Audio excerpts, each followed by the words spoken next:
have to definitely check things because I accidentally messed up my mic, I think. So, can you hear me? I hope. I think it's good. I think I know what setting I had it on. But yeah, okay. So now I just gotta hear if the music is going.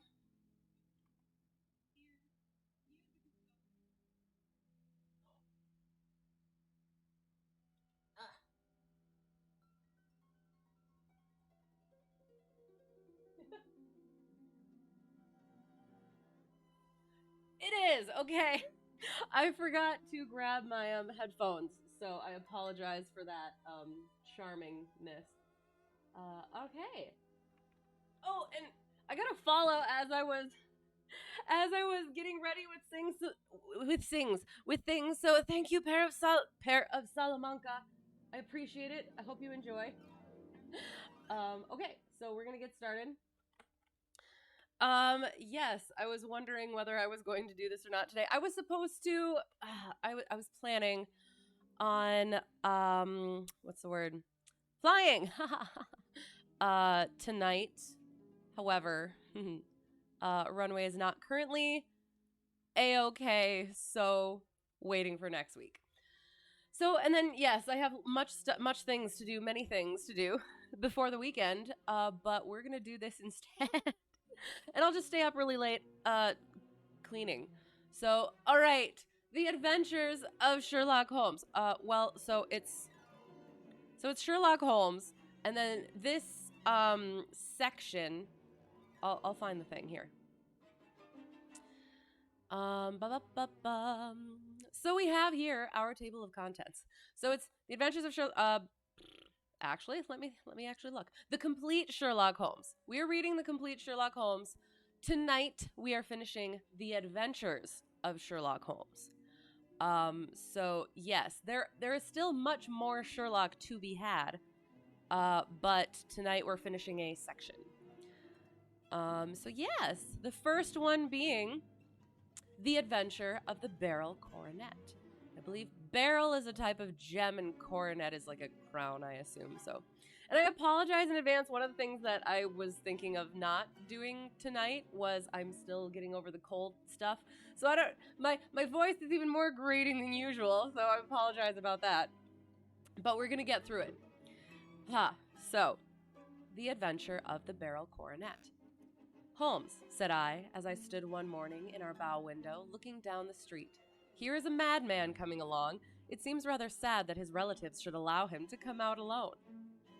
My friend rose lazily from his armchair and stood with his hands in the pockets of his dressing gown, looking over my shoulder. It was a bright, crisp February morning, and the snow of the day before still lay deep upon the ground, shimmering brightly in the wintry sun. Down the center of Baker Street it had been plowed into a brown, crumbly band by the traffic, but at either side and on the heaped-up edges of the footpaths it still lay as white as when it fell. The gray pavement had been cleaned and scraped, but was still dangerously slippery, so that there were fewer passengers than usual. Indeed, from the direction of the Metropolitan Station, no one was coming save the single gentleman whose eccentric conduct had drawn my attention. He was a man of about 50, tall, portly, and imposing, with a massive, strongly marked face and a commanding figure. He was dressed in a somber yet rich style, in black frock coat, shining hat, neat brown gaiters, and well-cut pearl gray trousers. Yet his actions were in absurd contrast to the dignity of his dress and features, for he was running hard, with occasional little springs, such as a weary man gives who is little accustomed to set any tax upon his legs. As he ran, he jerked his hands up and down, waggled his head, and writhed his face into the most extraordinary contortions. "What on earth can be the matter with him?" I asked. "He is looking up at the numbers of the houses." "I believe that he is coming here," said Holmes, rubbing his hands. "Here?" "Yes, I rather think he is coming to consult me professionally. I think that I recognize the symptoms. Ha! Did I not tell you?" As he spoke, the man, puffing and blowing, rushed at our door and pulled at our bell until the whole house resounded with the clanging. A few moments later, he was in our room, still puffing, still gesticulating, but with so fixed a look of grief and despair in his eyes that our smiles were turned in an instant to horror and pity. For a while he could not get his words out, but swayed his body and plucked at his hair like one who has been driven to the extreme limits of his reason. Then, suddenly springing to his feet, he beat his head against the wall with such force that we both rushed upon him and tore him away to the center of the room. Sherlock Holmes pushed him down into the easy chair and, sitting beside him, patted his hand and chatted with him in the easy, soothing tones which he knew so well how to employ. You have come to me to tell your story, have you not? Said he. You are fatigued with your haste. Pray, wait until you have recovered yourself, and then I shall be most happy to look into any little problem which you may submit to me. The man sat for a minute or more, with a heaving chest, fighting against his emotion. Then he passed his handkerchief over his brow, set his lips tight, and turned his face towards us. No doubt you think me mad, said he. I see that you have had some great trouble, responded Holmes. God knows I have, a trouble which is enough to unseat my reason. So sudden and so terrible is it. Public disgrace I might have faced, although I am a man whose character has never yet borne a stain. Private affliction also is the lot of every man, but the two coming together, and in so frightful a form, have been enough to shake my very soul. Besides, it is not I alone. The very noblest in the land may suffer, unless some way be found out of this horrible affair. Pray, compose yourself, sir, said Holmes, and let me have a clear account of who you are and what it is that has befallen you. My name, answered our visitor, is probably familiar to your ears. I am Alexander Holder, of the banking firm of Holder and Stevenson, of Threadneedle Street. The name was indeed well known to us as belonging to the senior partner in the second largest private banking concern in the city of London. What could have happened, then, to bring one of the foremost citizens of London to this most pitiable pass? We waited, all curiosity, until with another effort he braced himself to tell his story. I feel that time is of value, said he. That is why I hastened here when the police inspector suggested that I should secure your cooperation. I came to Baker Street by the Underground and hurried from there on foot, for the cabs go slowly through this snow. That is why I was so out of breath, for I am a man who takes very little exercise. I feel better now, and I will put the facts before you as shortly and yet as clearly as I can. It is, of course, well known to you that in a successful banking business as much depends upon the red wheel there beside the white chickens. Sorry, I had to get that little poem in there. Sorry, I'll go back. It is, of course, well known to you that in a successful banking business as much depends upon our being able to find remunerative investments for our funds, as upon our increasing our connection and the number of our depositors. One of our most lucrative means of laying out money is in the shape of loans, where the security is unimpeachable. We have done a good deal in this direction during the last few years, and there are many noble families to whom we have advanced large sums upon the security of their pictures, libraries, or plate. Bringing it down. Yesterday morning, I was seated in my office at the bank when a card was brought in to me by one of the clerks. I started when I saw the name, for it was that of none other than, well, perhaps even to you I had better say no more than that. Or I had better say no more than that it was a name which is a household word all over the earth. One of the highest, noblest, most exalted names in England. That's a very good way of not having to say anybody's actual name as a writer. Let people guess. One of the highest, noblest, most exalted names in England. I was overwhelmed by the honor and attempted, when he entered, to say so, but he plunged at once into business with the air of a man who wishes to hurry quickly through a disagreeable task. Mr. Holder, said he, I have been informed that you are in the habit of advancing money. The firm does so when the security is good, I answered. It is absolutely essential to me, said he, that I should have £50,000 at once. I could, of course, borrow so trifling a sum 10 times over from my friends, but I much prefer to make it a matter of business and to carry out that business myself. In my position, you can readily understand that it is unwise to place oneself under obligations. For how long, may I ask, do you want this sum? I asked. Next Monday I have a large sum due to me, and I shall then most certainly repay what you advance, with whatever interest you think it right to charge. but it is very essential to me that the money should be paid at once. I should be happy to advance it without further parley from my own private purse, said I, were it not that the strain would be rather more than it could bear. If, on the other hand, I am to do it in the name of the firm, then in justice to my partner I must insist that, even in your case, every business-like precaution should be taken. I should much prefer to have it so, said he, raising up a square black morocco case which he had laid beside his chair. You have doubtless heard of the Beryl Coronet. One of the most precious public possessions of the empire, said I. Precisely. He opened the case, and there, embedded in soft, flesh-colored velvet, lay the magnificent piece of jewelry which he had named. There are 39 enormous barrels, said he, and the price of the gold chasing is incalculable. The lowest estimate would put the worth of the coronet at double the sum which I have asked. I am prepared to leave it with you as my security. I took the precious case into my hands and looked in some perplexity from it to my illustrious client. You doubt its value? He asked. Not at all. I only doubt the propriety of my leaving it. You may set your mind at rest about that. I should not dream of doing so, were it not absolutely certain that I should be able in 4 days to reclaim it. It is a pure matter of form. Is the security sufficient? Ample. You understand, Mr. Holder, that I am giving you a strong proof of the confidence which I have in you, founded upon all that I have heard of you. I rely upon you not only to be discreet, and to refrain from all gossip upon the matter, but, above all, to preserve this coronet with every possible precaution, because I need not say that a great public scandal would be caused if any harm were to befall it. Any injury to it would be almost as serious as its complete loss, for there are no barrels in the world to match these, and it would be impossible to replace them. I leave it with you, however, with every confidence, and I shall call for it in person on Monday morning. Seeing that my client was anxious to leave, I said no more, but, calling for my cashier, I ordered him to pay over 50 1,000-pound notes.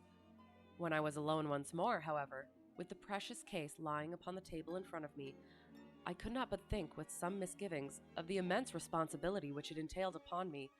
There could be no doubt that, as it was a national possession, a horrible scandal would ensue if any misfortune should occur to it. I already regretted having ever consented to take charge of it. However, it was too late to alter the matter now, so I locked it up in my private safe and turned once more to my work. When evening came, I felt that it would be imprudence. I need to make sure of that. Hang on.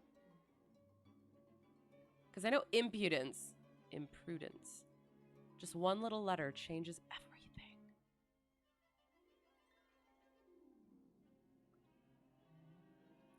Pronounce, dang it. Imprudence, I'm pretty sure. Imprudence. Okay, all right, we're good. It's what I kind of thought, but I had to be absolutely certain, and I realized I have to swap these things over. Boink and boink and boink.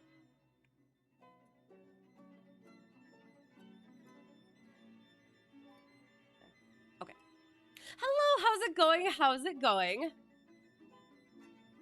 We are currently reading the Beryl Coronet, and there's a banker who is very upset because a very, very, very well-known person came in and left a very expensive crown with him for money, and that's all we got right now. Good, excellent, I'm glad. I'm also well.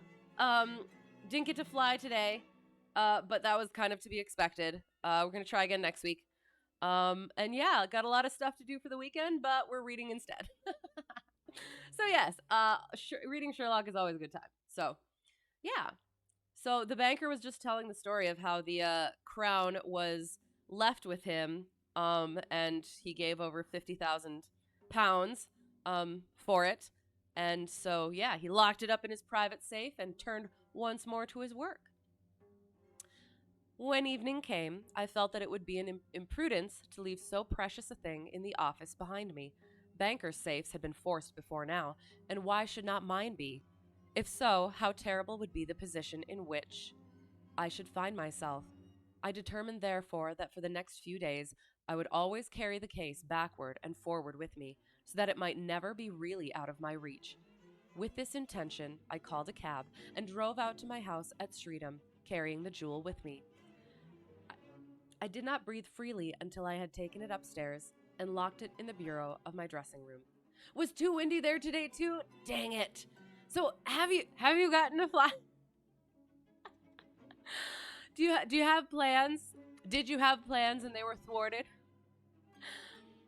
I don't know about you, but it is. It's starting to look nice, like after this weekend over here. So hopefully things can always change, but yes, fingers crossed for you as well. But yeah, it's been nasty recently.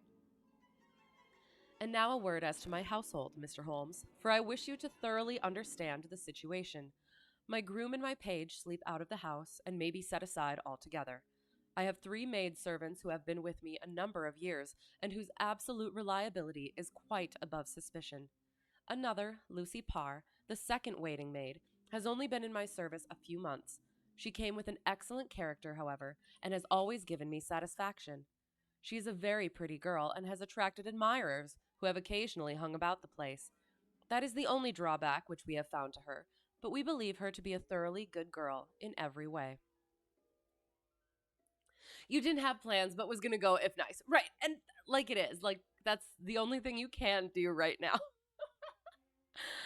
um, and that's what's been really kind of difficult recently is like I can't just make a plan and have a plan and like I can go this day and be good for the week. It's just like, okay, can I go this day? No, I can't go this day.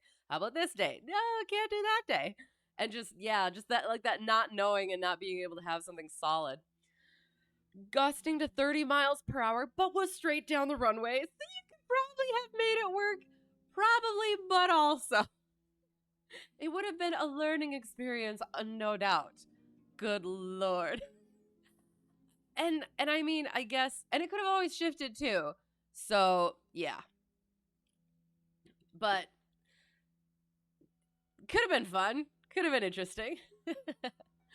All right. So much for the servants. My family itself is so small that it will not take me long to describe it. I am a widower and have an only son, Arthur. He has been a disappointment to me, Mr. Holmes, a grievous disappointment. I have no doubt that I am myself to blame. People tell me that I have spoiled him. Very likely I have. When my dear wife died, I felt that he was all I had to love. I could not bear to see the smile fade even for a moment from his face. I have never denied him a wish. Perhaps it would have been better for both of us had I been sterner, but I meant it for the best. Would definitely need good control on the ground. It's funny, I always forget about that part. So, what's the highest that you have actually taxied in and then flown in? I feel like we've talked about this, but I need a refresher. Cuz yeah. Yours is kind of a kite, isn't it? Be frightening. It was naturally my intention that he should succeed me in my business, but he was not of a business turn. He was wild, wayward, and, to speak the truth, I could not trust him in the handling of large sums of money. When he was young, he became a member of an aristocratic club, and there, having charming manners, he was soon the intimate of a number of men with long purses and expensive habits. He learned to play heavily at cards and to squander money on the turf, until he had again and again to come to me and implore me to give him an advance upon his allowance, that he might settle his debts of honor. He tried more than once to break away from the dangerous company which he was keeping, but each time the influence of his friend, Sir George Burnwell, was enough to draw him back again. And indeed, I could not wonder that such a man as Sir George Burnwell should gain an influence over him, for he has frequently brought him to my house, and I have found myself that I could hardly resist the fascination of his manner. He is older than Arthur, a man of the world to his fingertips, one who had been everywhere, seen everything, a brilliant talker, and a man of great personal beauty. Yet when I think of him in cold blood, far away from the glamour of his presence, I am convinced from his cynical speech and the look which I have caught in his eyes that he is one who should be deeply distrusted. So I think, and so too thinks my little Mary, who has a woman's quick insight into character. Not 100% sure what the max was, but you can say 11 knots for sure. Yes, that, still. Huh. What do you, well, I assume you do. What is the max for that airplane?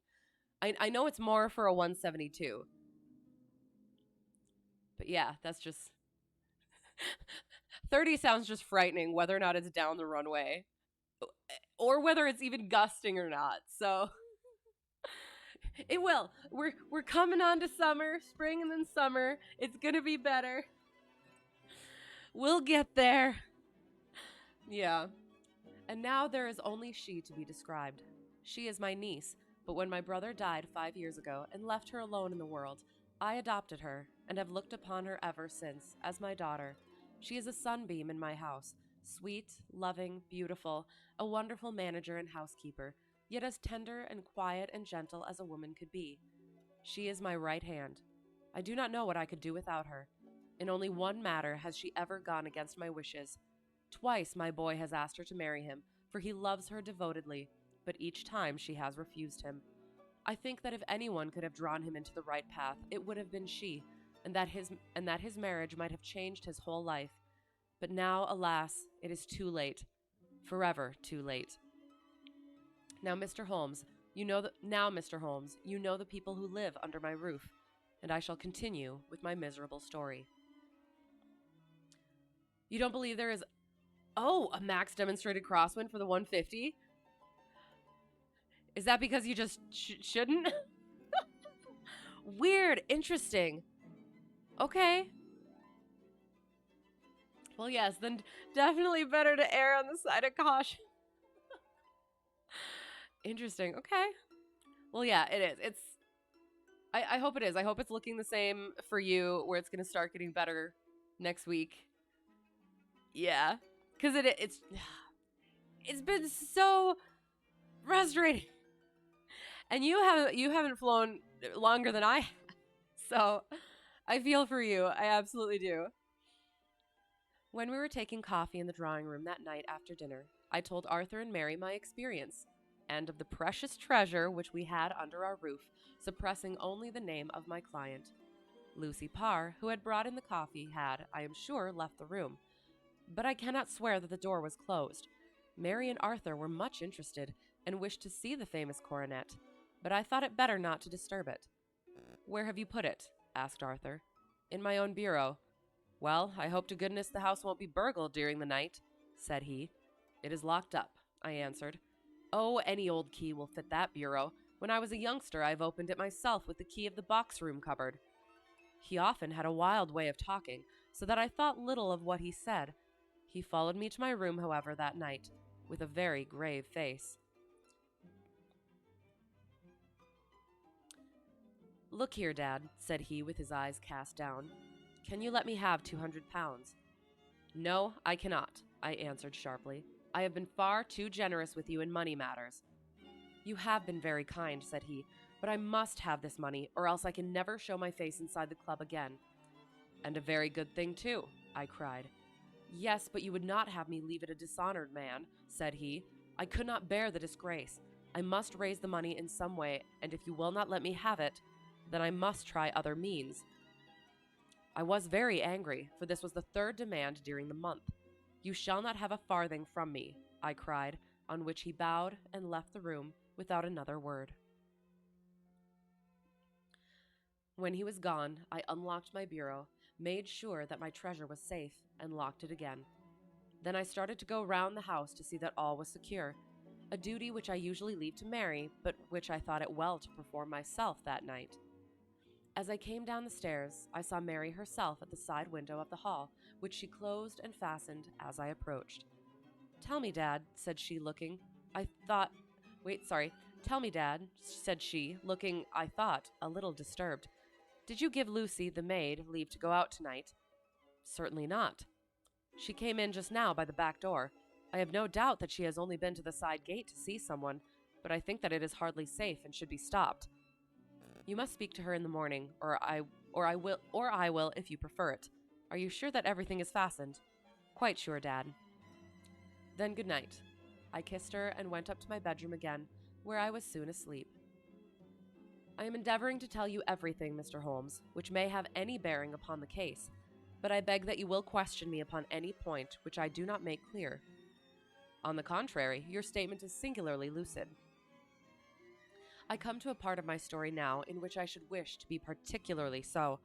I am not a very heavy sleeper, and the anxiety in my mind tended, no doubt, to make me even less so than usual. About 2 a.m, then, I was awakened by some sound in the house. It had ceased ere I was wide awake, but it had left an impression behind it as though a window had gently closed somewhere. I lay listening with all my ears. Suddenly, to my horror, there was a distinct sound of footsteps moving softly in the next room. I slipped out of bed, all palpitating with fear, and peeped round the corner of my dressing-room door. "Arthur," I screamed, "you villain! You thief! How dare you touch that coronet?" The gas was half up, as I had left it, and my unhappy boy, dressed only in his shirt and trousers, was standing beside the light, holding the coronet in his hands. He appeared to be wrenching at it, or bending it with all his strength. At my cry, he dropped it from his grasp and turned as pale as death. I snatched it up and examined it. One of the gold corners, with 3 of the barrels in it, was missing. "You blackguard!" I shouted, beside myself with rage. "You have destroyed it! You have dishonored me forever! Where are the jewels which you have stolen?" "Stolen!" he cried. "Yes, thief!" I roared, shaking him by the shoulder. "There are none missing. There cannot be any missing," said he. "There are 3 missing, and you know where they are. Must I call you a liar as well as a thief? Did I not see you trying to tear off another piece? Google says the 152 is about 12 knots. So, yes. Well, okay, so you did say the 30 was down the runway, but still. I'm a big baby when it comes to those things, but okay. So as long as it's not a crosswind, and as long as it doesn't turn into a crosswind by the time you get back, it could be an interesting flight. Trying to tear off another piece. "You have called me names enough," said he. "I will not stand it any longer. I shall not say another word about this business. Since you have chosen to insult me, I will leave your house in the morning and make my own way in the world." "You shall leave it in the hands of the police," I cried, half mad with grief and rage. "I shall have this matter probed to the bottom." "You shall learn nothing from me," said he, with a passion such as I should not have thought was in his nature. "If you choose to call the police, let the police find what they can." By this time, the whole house was astir, for I had raised my voice in my anger. Mary was the first to rush into my room, and at the sight of the coronet and of Arthur's face, she read the whole story and, with a scream, fell down senseless on the ground. I sent the housemaid for the police and put the investigation into their hands at once. When the inspector and constable entered the house, Arthur, who had stood sullenly with his arms folded, asked me whether it was my intention to charge him with theft. I answered that it had ceased to be a private matter, but had become a public one, since the ruined coronet was national property. I was determined that the law should have its way in everything. "At least," said he, "you will not have me arrested at once. It would be to your advantage as well as mine if I might leave the house for 5 minutes." "That you may get away, or perhaps that you may conceal what you have stolen," said I, and then, realizing the dreadful position in which I was placed, I implored him to remember that not only my honor, but that of one who was far greater than I, was at stake, and that he threatened to raise a scandal which would convulse the nation. He might avert it all if he would but tell me what he had done with the 3 missing stones. "You may as well face the matter," said I. "You have been caught in the act, and no confession could make your guilt more heinous. If you but make such reparation as is in your power, by telling us where the barrels are, all shall be forgiven and forgotten." "Keep your forgiveness for those who ask for it," he answered, turning away from me with a sneer. I saw that he was too hardened for any words of mine to influence him. There was but one way for it. I called in the inspector and gave him into custody. A search was made at once, not only of his person, but of his room and of every portion of the house where he could possibly have concealed the gems. But no trace of them could be found, nor would the wretched boy open his mouth for all our persuasions and our threats. This morning he was removed to a cell, and I, after going through all the police formalities, have hurried round to you to implore you to use your skill in unraveling the matter. The police have openly confessed that they can at present make nothing of it. You may go to any expense which you think necessary. I have already offered a reward of £1,000. My God, what shall I do? I have lost my honor, my gems, and my son in one night. Oh, what shall I do? He put a hand on either side of his head and rocked himself to and fro, droning to himself like a child whose grief has got beyond words. Sherlock Holmes sat silent for some few minutes, with his brows knitted and his eyes fixed upon the fire. "Do you receive much company?" he asked. "None, save my partner with his family and an occasional friend of Arthur's. Sir George Burnwell has been several times lately. No one else, I think. Do you go out much in society?" "Arthur does. Mary and I stay at home. We neither of us care for it." "That is unusual in a young girl." "She is of a quiet nature. Besides, she is not so very young. She is 24. This matter, from what you say, seems to have been a shock to her also." "Terrible. She is even more affected than I." "You have neither of you any doubt as to your son's guilt?" "How can we have when I saw him with my own eyes with the coronet in his hands?" "I hardly consider that a conclusive proof. Was the remainder of the coronet at all injured?" "Yes, it was twisted." "Do you not think, then, that he might have been trying to straighten it?" "Ho, ho, ho. God bless you. You are doing what you can for him and for me. But it is too heavy a task. What was he doing there at all? If his purpose were innocent, why did he not say so?" "Precisely. And if it were guilty, why did he not invent a lie? His silence appears to me to cut both ways. There are several singular points about the case. What did the police think of the noise which awoke you from your sleep?" "They considered that it might be caused by Arthur's closing his bedroom door." "A likely story. As if a man bent on felony would slam his door so as to wake a household. What did they say, then, of the disappearance of these gems?" "They are still sounding the planking and probing the furniture in the hope of finding them." "Have they thought of looking outside the house?" "Yes, they have shown extraordinary energy. The whole garden has already been minutely examined." "Now, my dear sir," said Holmes, "is it not obvious to you now that this matter really strikes very much deeper than either you or the police were at first inclined to think? It appeared to you to be a simple case. To me, it seems exceedingly complex. Consider what is involved by your theory.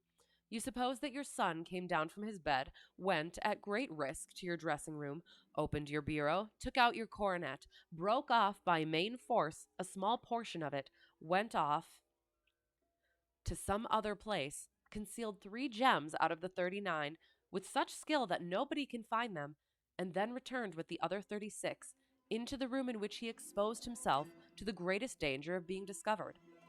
I ask you now, is such a theory tenable?" "But what other is there?" cried the banker with a gesture of despair. "If his motives were innocent, why does he not explain them?" "It is our task to find that out," replied Holmes.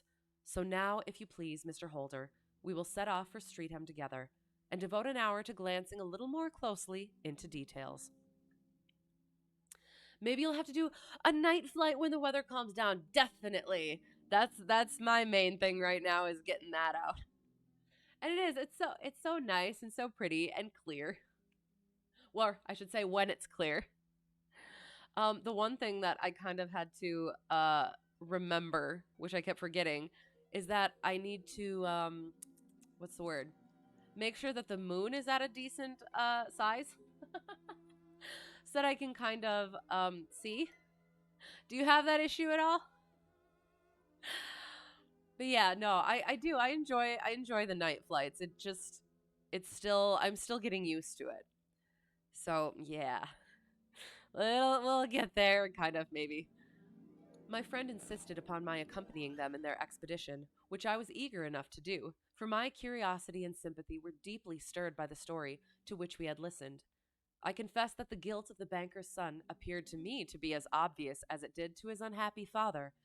But still I had such faith in Holmes's judgment, that I felt that there must be some grounds for hope as long as he was dissatisfied with the accepted explanation. He hardly spoke a word the whole way out to the southern suburb, but sat with his chin upon his breast and his hat drawn over his eyes, sunk in the deepest thought. Our client appeared to have taken fresh heart at the little glimpse of hope which had been presented to him, and he even broke into a desultory chat with me over his business affairs. A short railway journey and a shorter walk brought us to Fairbank, the modest residence of the great financier. Tonight would have been perfect as it's a full moon. That was the plan. Either way works. You're used to no light. Okay, well that's fair then.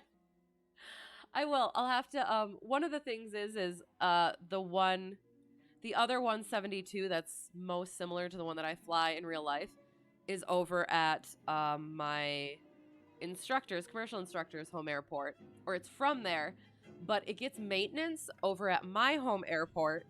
So it's currently also stuck over at my home airport. So both of the planes that I could have used for night flight and other flying are currently stuck. So I was just not meant to get my night flight in, or night flights, night hours in at the moment. So at some point, once that one hopefully gets over to its home airport, I'll be able to either use that one, and that runway has lights-ish. They're better than my home airport, but yeah.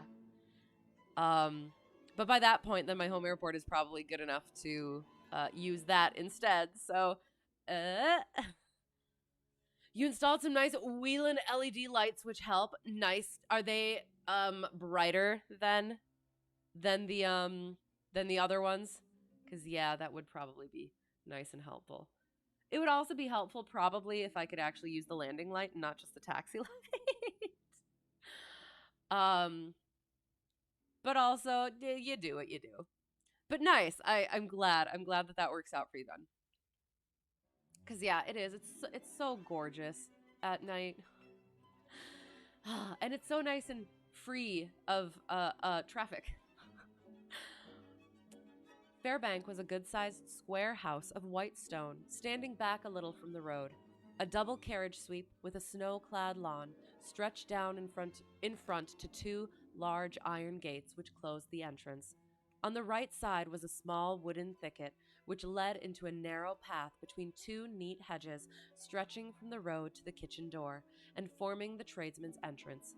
On the left ran a lane which led to the stables, and was not itself within the grounds at all, being a public, though little used, thoroughfare.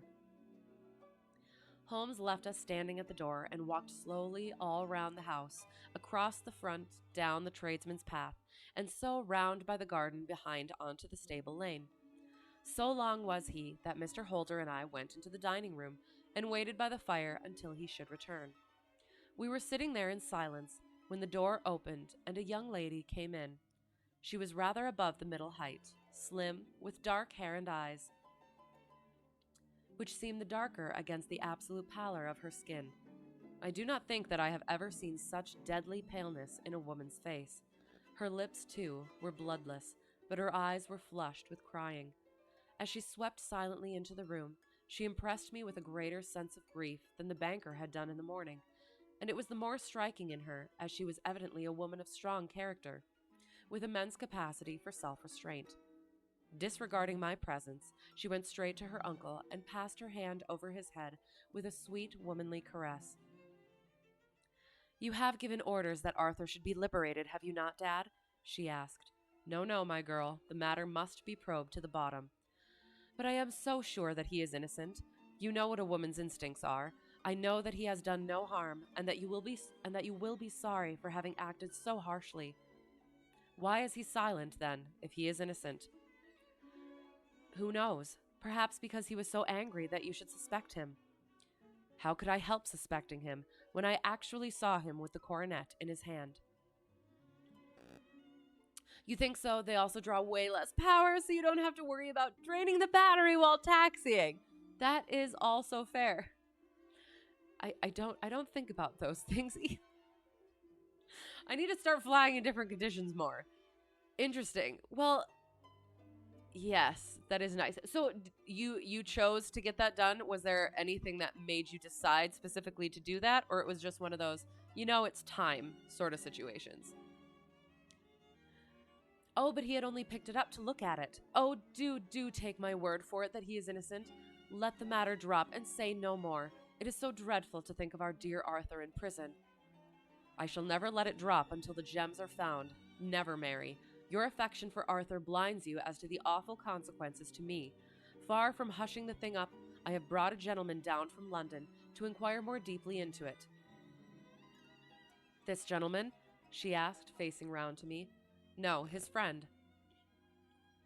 He wished us to leave him alone. He is round in the stable lane now. The stable lane? She raised her dark eyebrows. What can he hope to find there? Ah, this, I suppose, is he. I trust, sir, that you will succeed in proving what I feel sure is the truth, that my cousin Arthur is innocent of this crime. I fully share your opinion, and I trust, with you, that we may prove it, returned Holmes, going back to the mat to knock the snow from his shoes. I believe I have the honor of addressing Miss Mary Holder. Might I ask you a question or two? Pray do, sir, if it may help to clear this horrible affair up. You heard nothing yourself last night? Nothing, until my uncle here began to speak loudly. I heard that, and I came down. You shut up the windows and doors the night before. Did you fasten all the windows? Yes. Were they all fastened this morning? Yes. You have a maid who has a sweetheart. I think that you remarked to your uncle last night that she had been out to see him. Yes, and she was the girl who waited in the drawing room, and who may have heard uncle's remarks about the coronet. I see. You infer that she may have gone out to tell her sweetheart, and that the two may have planned the robbery. But what is the good of all these vague theories, cried the banker impatiently, when I have told you that I saw Arthur with the coronet in his hands? Wait a little, Mr. Holder. We must come back to that. About this girl, Miss Holder. You saw her return by the kitchen door, I presume? Yes, when I went to see if the door was fastened for the night, I met her slipping in. I saw the man, too, in the gloom. Do you know him? Oh, yes. He is the greengrocer who brings our vegetables round. His name is Francis Prosper. He stood, said Holmes, to the left of the door. That is to say, farther up the path than is necessary to reach the door. Yes, he did. And he is a man with wooden leg. Something like fear sprang up in the young lady's expressive black eyes. Why, you are like a magician, said she. How do you know that? She smiled, but there was no answering smile in Holmes' thin, eager face. I should be very glad now to go upstairs, said he. I shall probably wish to go over the outside of the house again. Perhaps I had better take a look at the lower windows before I go up. He walked swiftly round from one to the other, pausing only at the large one which looked from the hall onto the stable lane. This he opened, and made a very careful examination of the sill with his powerful magnifying lens. Now we shall go upstairs, said he at last. Mostly as it is easier on the electrical system, okay, and that you fly at night occasionally. Eventually you'd like to swap the nav lights and strobe out for LED as well. Okay, interesting, nice. All these things that you have to think about as an owner. But I assume it's worth it. Sometimes you wonder, but usually, yes, it is good. I don't know. It seems like a lot. But yeah, I'm sure having access to it all the time and not having to worry about anybody else using it, and yeah, having things left the way that you left them, I assume is quite nice. The banker's dressing room was a plainly furnished little chamber with a gray carpet, a large bureau, and a long mirror. Holmes went to the bureau first and looked hard at the lock. Which key was used to open it? He asked. That which my son himself indicated, that of the cupboard of the lumber room. Have you it here? That is it, on the dressing table. Sherlock Holmes took it up and opened the bureau. "It is a noiseless lock," said he. "It is no wonder that it did not wake you. This case, I presume, contains the coronet. We must have a look at it." He opened the case, and taking out the diadem, he laid it upon the table. It was a magnificent specimen of the jeweler's art, and the 36 stones were the finest that I have ever seen. At one side of the coronet was a cracked edge, where a corner holding 3 gems had been torn away. "Now, Mr. Holder," said Holmes, "here is the corner which corresponds to that which has been so unfortunately lost. Might I beg that you will break it off?" The banker recoiled in horror. "I should not dream of trying," said he. "Then I will." Holmes suddenly bent his strength upon it, without result. "I feel it give a little," said he, "but though I am exceptionally strong in the fingers, it would take me all my time to break it. An ordinary man could not do it. Now what do you think would happen if I did break it, Mr. Holder? There would be a noise like a pistol shot. Do you tell me that all this happened within a few yards of your bed, and that you heard nothing of it?" "I do not know what to think. It is all dark to me. But perhaps it may grow lighter as we go. What do you think, Miss Holder?" "I confess that I still share my uncle's perplexity. Your son had no shoes or slippers on when you saw him. He had nothing on save only his trousers and shirt." "Thank you. We have certainly been favored with extraordinary luck during this inquiry, and it will be entirely our own fault if we do not succeed in clearing the matter up. With your permission, Mr. Holder, I shall now continue my investigations outside." "Much easier to be seen at night." Oh, right, that's true. Okay, sure. So I actually recently saw a plane flying, and it seemed brighter than usual. Is that potentially what it was? Even during the day, the landing light can be seen. Oh, okay, fair. Oh, that's definitely, yeah, something to think about. Okay, nice. Are there any cons to it? Could be. Okay, sounds good. Expense potentially, I assume. Sorry. Make sure the things are working.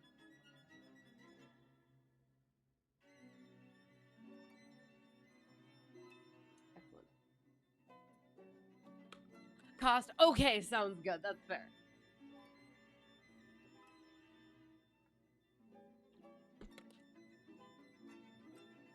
But weighing it out, yeah, okay. All right, that's fair. But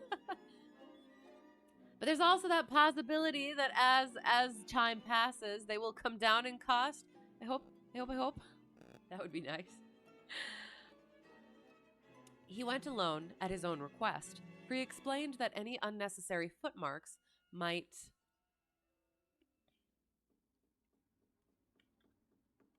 make his task more difficult. For an hour or more he was at work, returning at last with his feet heavy with snow and his features as inscrutable as ever. "I think that I have seen now all that there is to see, Mr. Holder," said he. "I can serve you best by returning to my rooms." "But the gems, Mr. Holmes, where are they?" "I cannot tell." The banker wrung his hands. "I shall never see them again," he cried. "And my son, you give me hopes?" "My opinion is in no way altered." "Then for God's sake, what was this dark business which was acted in my house last night?"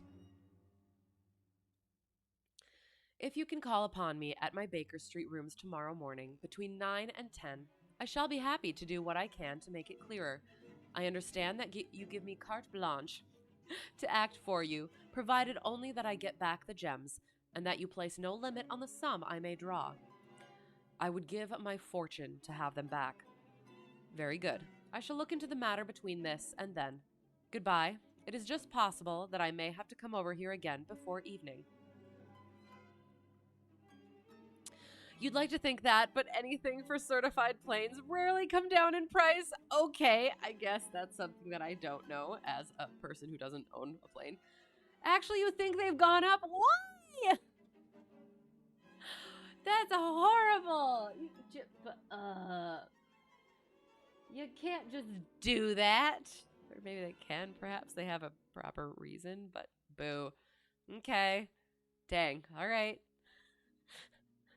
Pros and cons. Pros and cons. It was obvious to me that my companion's mind was now made up about the case, although what his conclusions were was more than I could even dimly imagine. Several times during our homeward journey, I endeavored to sound him upon the point, but he always glided away to some other topic, until at last I gave it over in despair. It was not yet 3 when we found ourselves in our rooms once more. He hurried to his chamber and was down again in a few minutes, dressed as a common loafer. With his collar turned up, his shiny, seedy coat, his red cravat, and his worn boots, he was a perfect sample of the class. I think that this should do, said he, glancing into the glass above the fireplace. I only wish that you could come with me, Watson, but I fear that it won't do.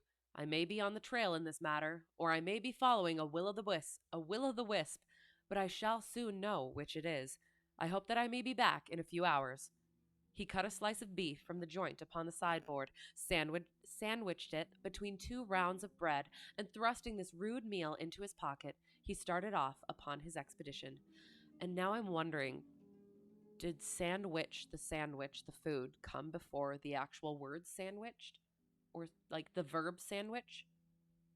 Or is the sandwich named after the word?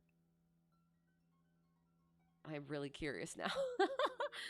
I had just finished my tea when he returned, evidently in excellent spirits, swinging an old elastic-sided boot in his hand. He chucked it down into a corner and helped himself to a cup of tea.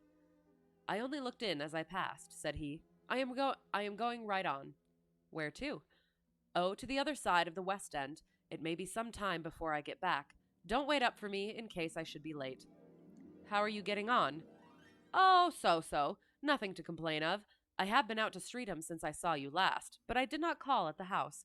It is a very sweet little problem, and I would not have missed it for a good deal.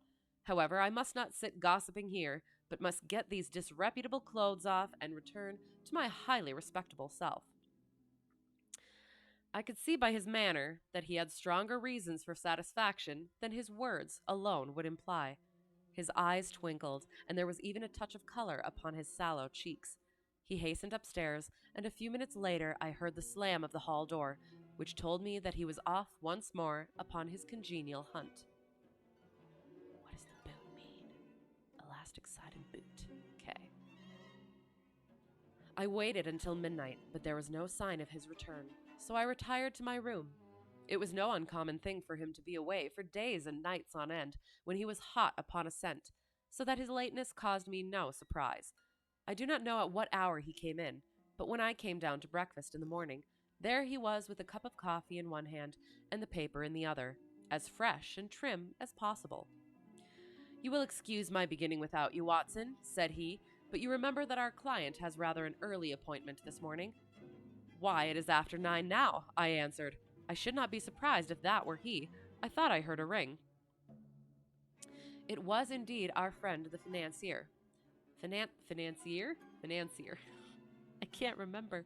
I was shocked by the change which had come over him, for his face, which was naturally of a broad and massive mold, was now pinched and fallen in, while his hair seemed to me at least a shade whiter.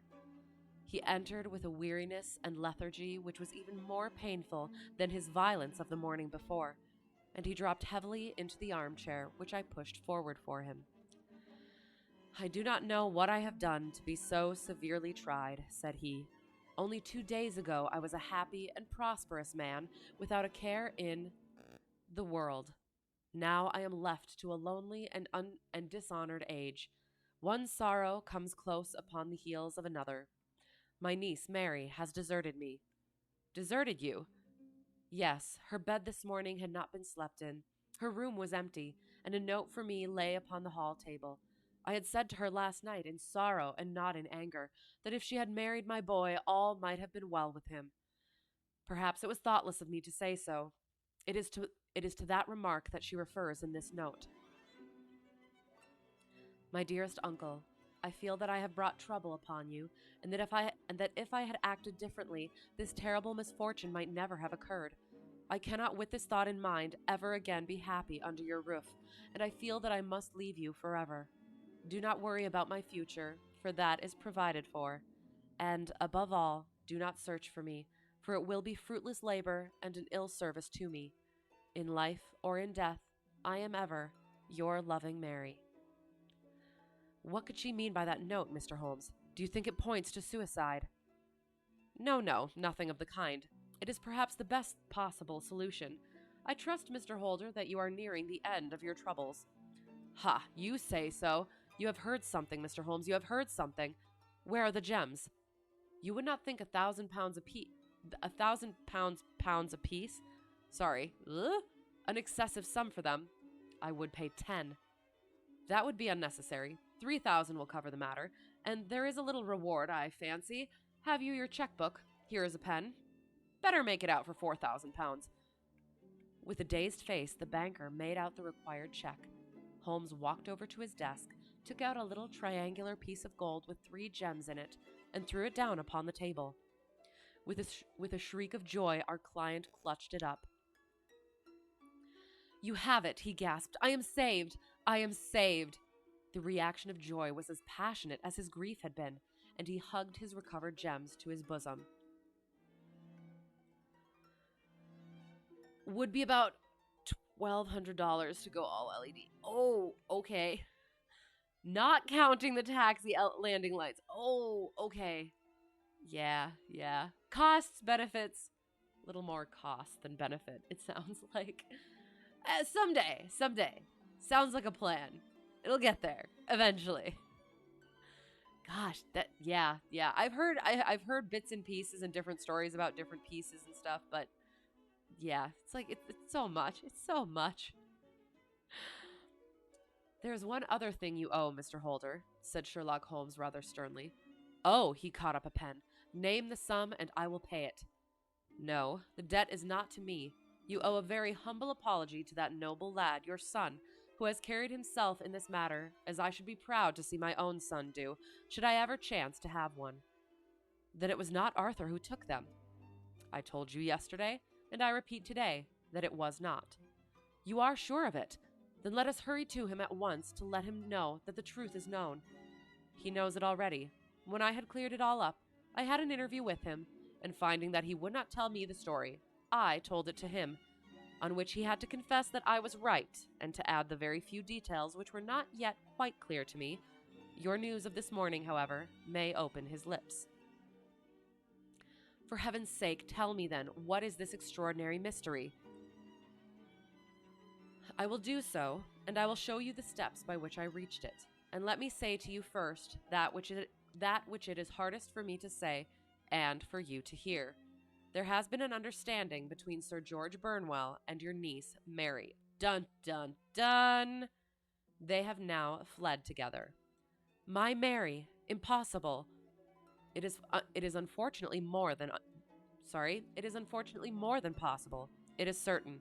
Neither you nor your son knew the true character of this man when you admitted him into your family circle. He is one of the most dangerous men in England, a ruined gambler, an absolutely desperate villain, a man without heart or conscience. Your niece knew nothing of such men. When he breathed his vows to her, as he had done to 100 before her, she flattered herself that she alone had touched his heart. The devil knows best what he said, but at least she became his tool and was in the habit of seeing him nearly every evening. I cannot, and I will not believe it, cried the banker with an ashen face. I will tell you then what occurred in your house last night. Your niece, when you had, as she thought, gone to your room, slipped down and talked to her lover through the window which leads into the stable lane.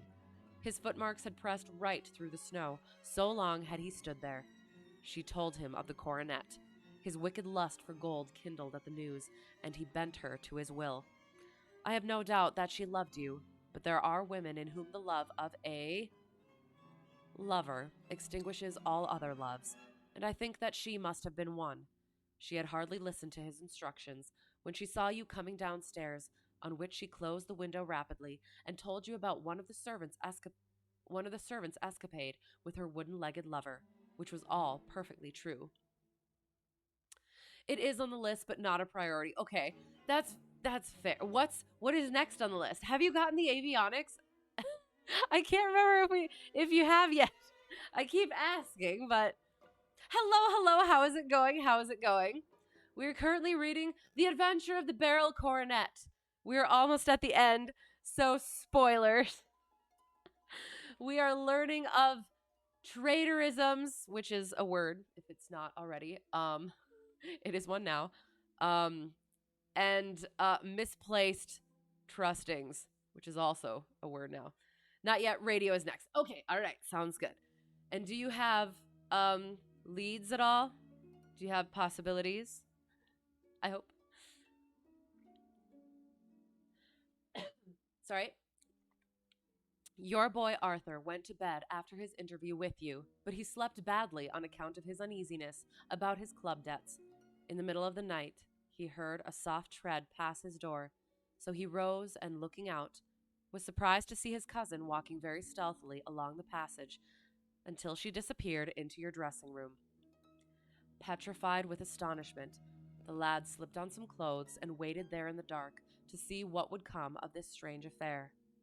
Presently she emerged from the room again, and in the light of the passage lamp, your son saw that she carried the precious coronet in her hands. She passed down the stairs, and he, thrilling with horror, ran along and slipped behind the curtain near your door, whence he could see what passed in the hall beneath. He saw her stealthily open the window, hand out the coronet to someone in the gloom, and then closing it once more, hurry back to her room, passing quite close to where he stood hid behind the curtain. As long as she was on the scene, he could not take any action without a horrible exposure of the woman whom he loved. But the instant that she was gone, he realized how crushing a misfortune this would be for you, and how all-important it was to set it right. He rushed down, just as he was, in his bare feet, opened the window, sprang out into the snow, and ran down the lane, where he could see a dark figure in the moonlight.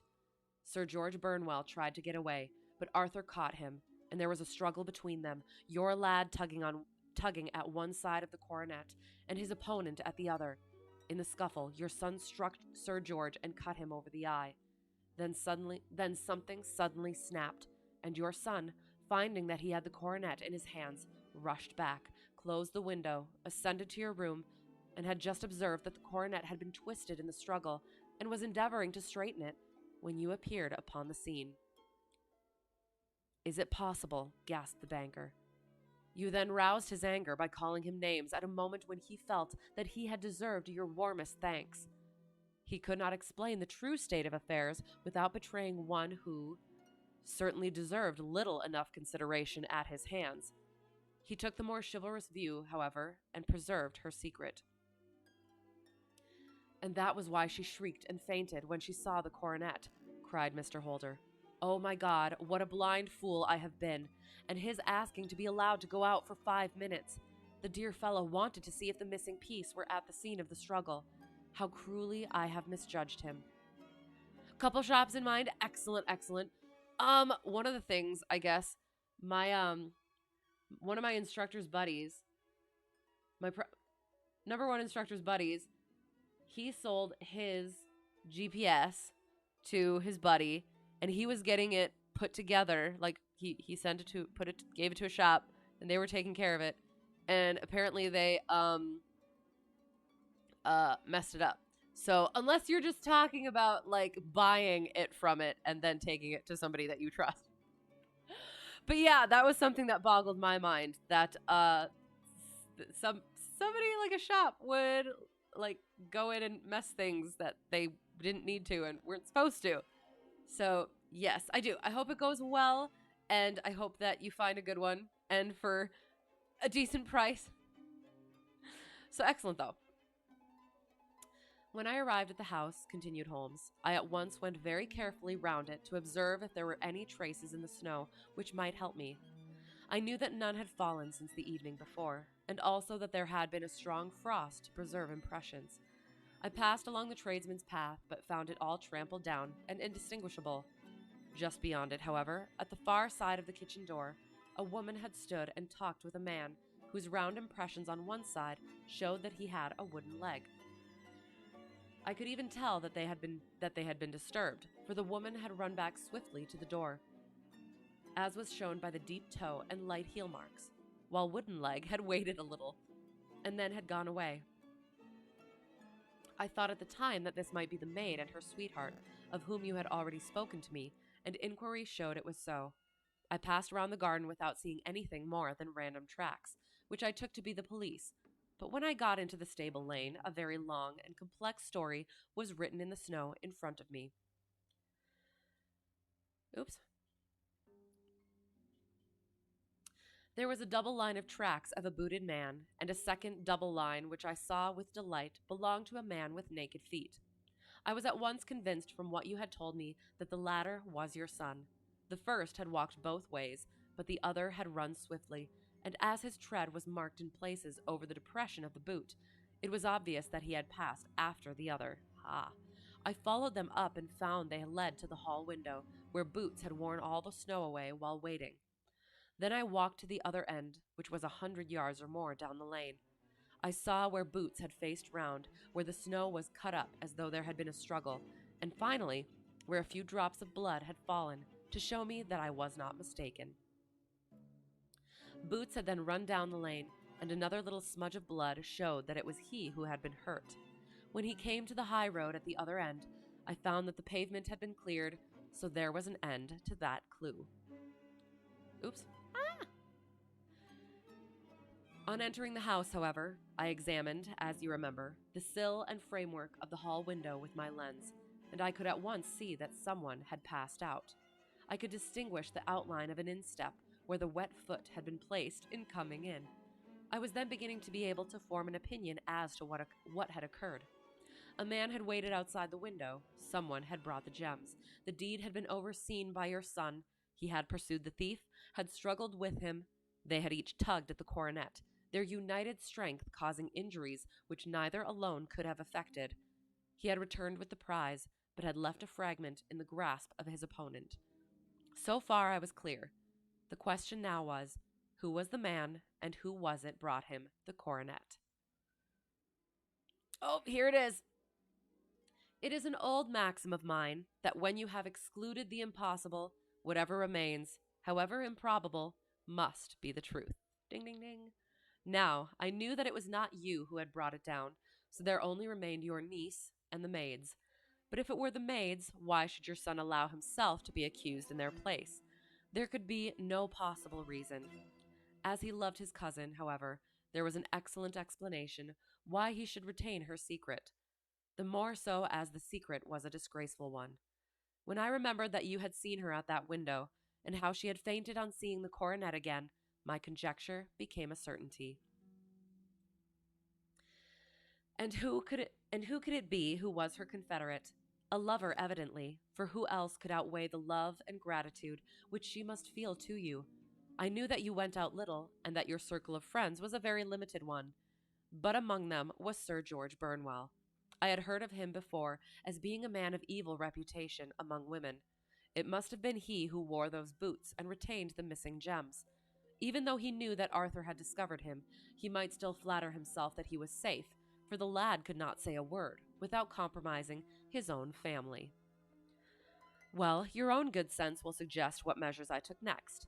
I went in the shape of a loafer to Sir George's house, managed to pick up an acquaintance with his valet, learned that his master had cut his head the night before, and finally, at the expense of 6 shillings, made all sure by buying a pair of his cast-off shoes. That's where the boot came in. With these, I journeyed down to Streatham and saw that they exactly fitted the tracks. I saw an ill-dressed vagabond in the lane yesterday evening, said Mr. Holder. Precisely, it was I. I found that I had my man, so I came home and changed my clothes. It was a delicate part which I had to play then, for I saw that a prosecution must be avoided to avert scandal, and I knew that so astute a villain would see that our hands were tied in the matter. I went and saw him. At first, of course, he denied everything, but when I gave him every particular that had occurred, he tried to bluster and took down a life-preserver from the wall.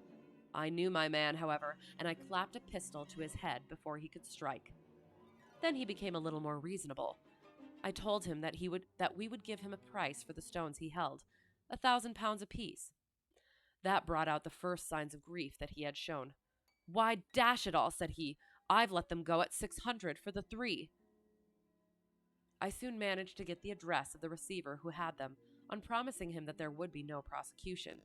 Off I set to him, and after much chaffering, I got our stones at £1,000 apiece. Then I looked in upon your son, told him that all was right, and eventually got to my bed about 2 o'clock, after what I may call a really hard day's work. A day which has saved England from a great public scandal, said the banker, rising.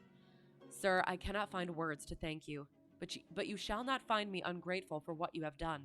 Your skill has indeed exceeded all that I have heard of it. And now I must fly to my dear boy to apologize to him for the wrong which I have done him. As to what you tell me of poor Mary, it goes to my very heart. Not even your skill can inform me where she is now. I think that we may safely say, returned Holmes, that she is wherever Sir George Burnwell is. It is equally certain, too, that whatever her sins are, they will soon receive a more than sufficient punishment. Ooh. Leaving it on that. End of the adventure of the Beryl Coronet. Again, I have read these before. So I was trying to remember what exactly it was. I almost thought that it was going to be that the what was it? The person, the highly exalted individual who brought the jewels, the coronet, for security, was going to be the one who brought it and then was going to have it stolen for insurance purposes or something. But no, it turned out to be that, and eventually, yes, I caught all the things, but I don't think that I would have if I had not already read it. So, yeah, it is.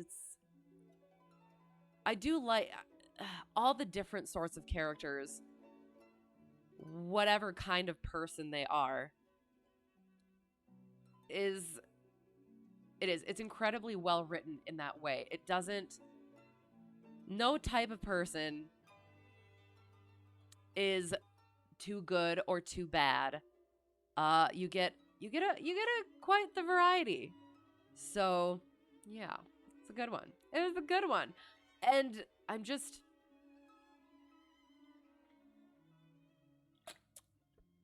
not sure how, jewelering works, but, then what is it? You just take the little corner and stick it on there, and then it gets, welded or something? Interesting. As long as they have the jewels, that's good then, I guess. Yes.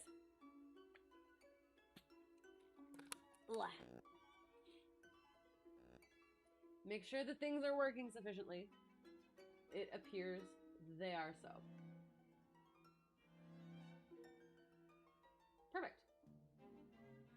All right. On to The Adventure of the Copper Beeches. I'm not sure what that is referring to. I guess we should find out. Hang on.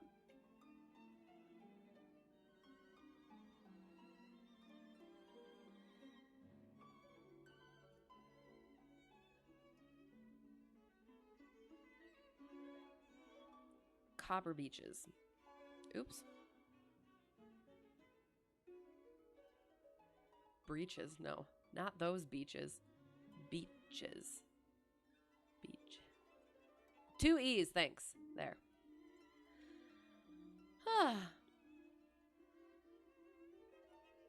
Architecture.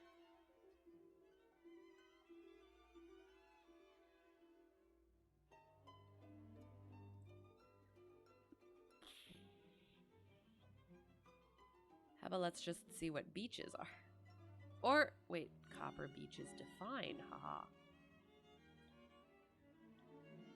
A beech with shining coppery red leaves that is a widely planted cultivar of a beech. So it is a tree. Okay, interesting. A type of tree with reddish brown leaves. I'm also going to throw the word sandwich in there, but I'll come back to that. Just because I am completely curious about that. Okay.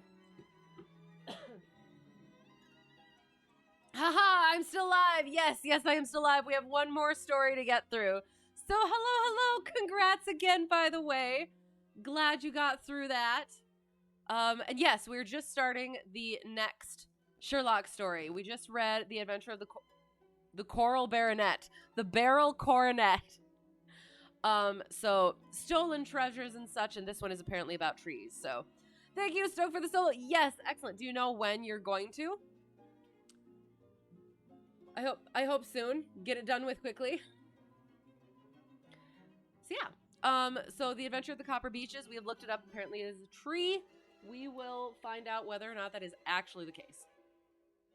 Hoping within the next few weeks. Excellent. All right, sounds good. Looking forward to hearing about it. It will. It'll be good. Make sure you flight plan super well, and yeah, you'll be good. You'll be good. You said that you've gone over it with instructor and stuff. So yeah, nah, you'll be absolutely fine. It's just getting it done.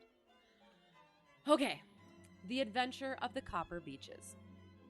To the man who loves art for its own sake, remarked Sherlock Holmes, tossing aside the advertisement sheet of the Daily Telegraph, it is frequently in its least important and lowliest manifestations that the keenest pleasure is to be derived.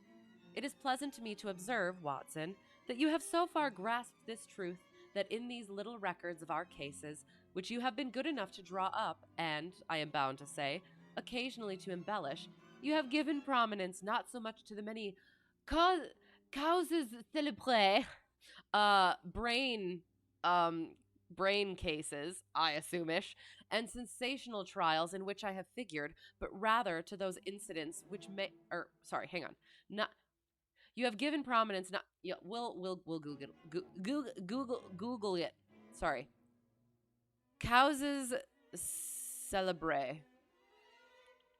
Oh, wait, that's not cerebral. That's celebre. Hang on. Cause celebra. A controversial issue that attracts a great deal of public attention. I need to translate it, though. I need to know what it is, what it means. Famous causes. Sure. I am bound to say, occasionally to embellish, it's pleasant to me to observe, Watson, that you have so far grasped this truth that in these little records of our cases, which you have been good enough to draw up, and I am bound to say, occasionally to embellish, you have given prominence not so much to the many cows celebra and sensational trials in which I have figured, but rather to those incidents which may have been trivial in themselves, but which have given room for those faculties of deduction and of logical synthesis which I have made my special province. So instead of writing about the what's the word? The oh god, why can't I think of the word? The sensational, I'm pretty sure that's probably in there. Yeah, sensational sort of stories that he could put to paper. He does more of what Holmes would prefer, which is the actual puzzly ones. So there, analysis, yay. You have gone over your flight plan many times before the stage check, right? Okay, but you have yet to do the full route, right? You keep running out of time and need to cut parts of it. Oh, interesting. I forget what you actually have to do. Is it just at least 50 miles and 3 landings or something? I can't remember. You have a Garmin Air watch and it has the flight track. Can send it in Discord if you're interested. Sure, if you would like to, don't dox yourself or anything. But yeah, sure, definitely. Hello, how's it going? We have just started our second and final Sherlock story of the evening. And Watson, which is us, has been given, what's the word? Is getting props from the man himself. So, nice. Yes. I hope you're well. And yet, said I, smiling, I cannot quite hold myself absolved from the charge of sensationalism, there it is, which has been urged against my records. You have erred, perhaps, he observed, taking up a glowing cinder with the tongs, and lighting with it the long cherry-wood pipe which was wont to replace his clay when he was in a disputatious rather than a meditative mood. You have erred, perhaps, in attempting to put color and life into each of your statements instead of confining yourself to the task of placing upon record that severe reasoning from cause to effect, which is really the only notable feature about the thing. It seems to me that I have done you full justice in the matter, I remarked with some coldness, for I was repelled by the egotism which I had more than once observed to be a strong factor in my friend's singular character. No, it is not selfishness or conceit, said he, answering, as was his wont, my thoughts rather than my words. If I claim full justice for my art, it is because it is an impersonal thing, a thing beyond myself. Crime is common. Logic is rare. Therefore, it is upon the logic, rather than upon the crime, that you should dwell. You have degraded what should have been a course of lectures into a series of tales. Is this the author talking to himself about what he is writing? And I wonder if this is partially, um, again, like I've talked about this, where Sir Arthur Conan Doyle wanted his historical writing to be taken more seriously than this stuff. So eventually he did try to get out of it and then ended up coming back to it. So I wonder if that is kind of coming through here, in an attempt to, I don't know, say something to the readers themselves, but also to kind of at least bring attention to it that he's aware of it. Or just, it's just a launching point from which to begin the story. So I guess we'll see. Because I'll have to look up the timeline, because this is the final story in this section of the Sherlock stories. So, interesting. I guess we'll find out. It was a cold morning of the early spring, and we sat after breakfast on either side of a cheery fire in the old room at Baker Street. A thick fog rolled down between the lines of dun-colored houses, and the opposing windows loomed like dark, shapeless blurs through the heavy yellow wreaths.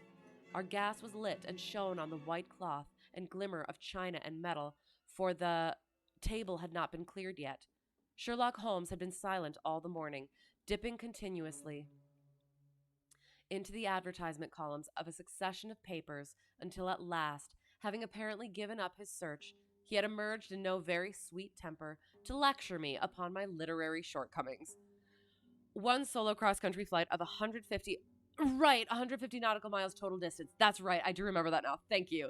With full-stop landings at 3 points, one segment of the flight consisting of a straight-line distance of more than 50 nautical miles between the takeoff and landing locations, and 3 takeoffs and 3 landings to a full stop, with each landing involving a flight in the traffic pattern at an airport, right, with an operating control tower, right. I forgot about the 150 nautical mile thing. Oh my god, that brings me back. I remember being so worried about that. So you're looking at the FAR 61.109. Yes. I completely remember that now.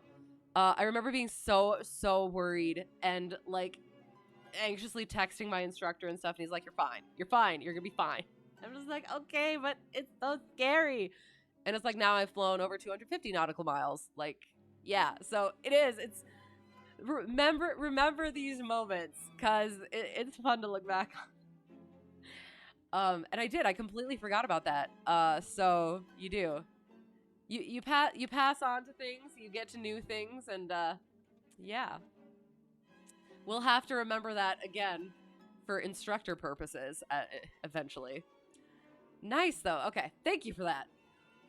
At the same time, he remarked after a pause, during which he had sat puffing at his long pipe and gazing down into the fire, you can hardly be open to a charge of sensationalism, for out of these cases which you have been so kind as to interest yourself in, a fair proportion do not treat of crime in its legal sense at all.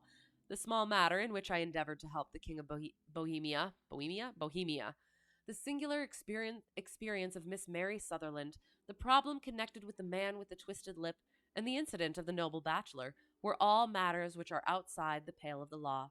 But in avoiding the sensational, I fear that you may have bordered on the trivial. And yeah, reading these again, like not separate from all of the rest of them, being able to understand what all of those are, is nice. So, you're feeling pretty good about the solo, like you said before. You're in a very busy airspace, so baptism by fire. Honestly, sometimes it just needs to happen. So it'll be better for you for that. And you always fall back to, if your CFI says you can do it, then I can do it. Right, and that's kind of been a little bit me as well. I do worry sometimes, or I worried and still worry sometimes, not only with number one instructor, but even with like commercial instructor, if they think I can do things more than I can, if they yeah, that sort of a thing. But it is. It's like I being able to trust um your instructor to recognize in you the things that you can't recognize in yourself because they've seen it in other people before, right? Is incredibly essential, like especially for I would say specifically my personality, and maybe you have the same personality. Yeah, being able to have that trust for that when, like, for me, otherwise it would just, I would probably not get anywhere because I'd always be worrying about things. So yeah, definitely. You need to fly more to towered airports. Do it. Do it. Yes, definitely. Also, same.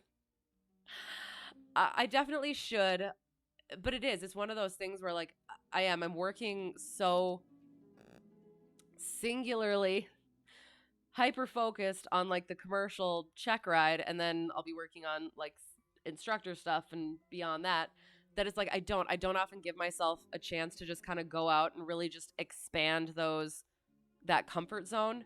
So yes, you and I together, we will both do more towered stuff.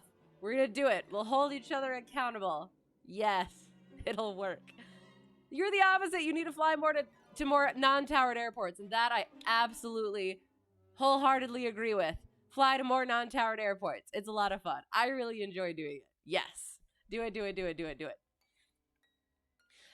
Have you worked with your instructor with that a bit yet? Or I guess you're not quite like getting into the uh going to places by yourself yet.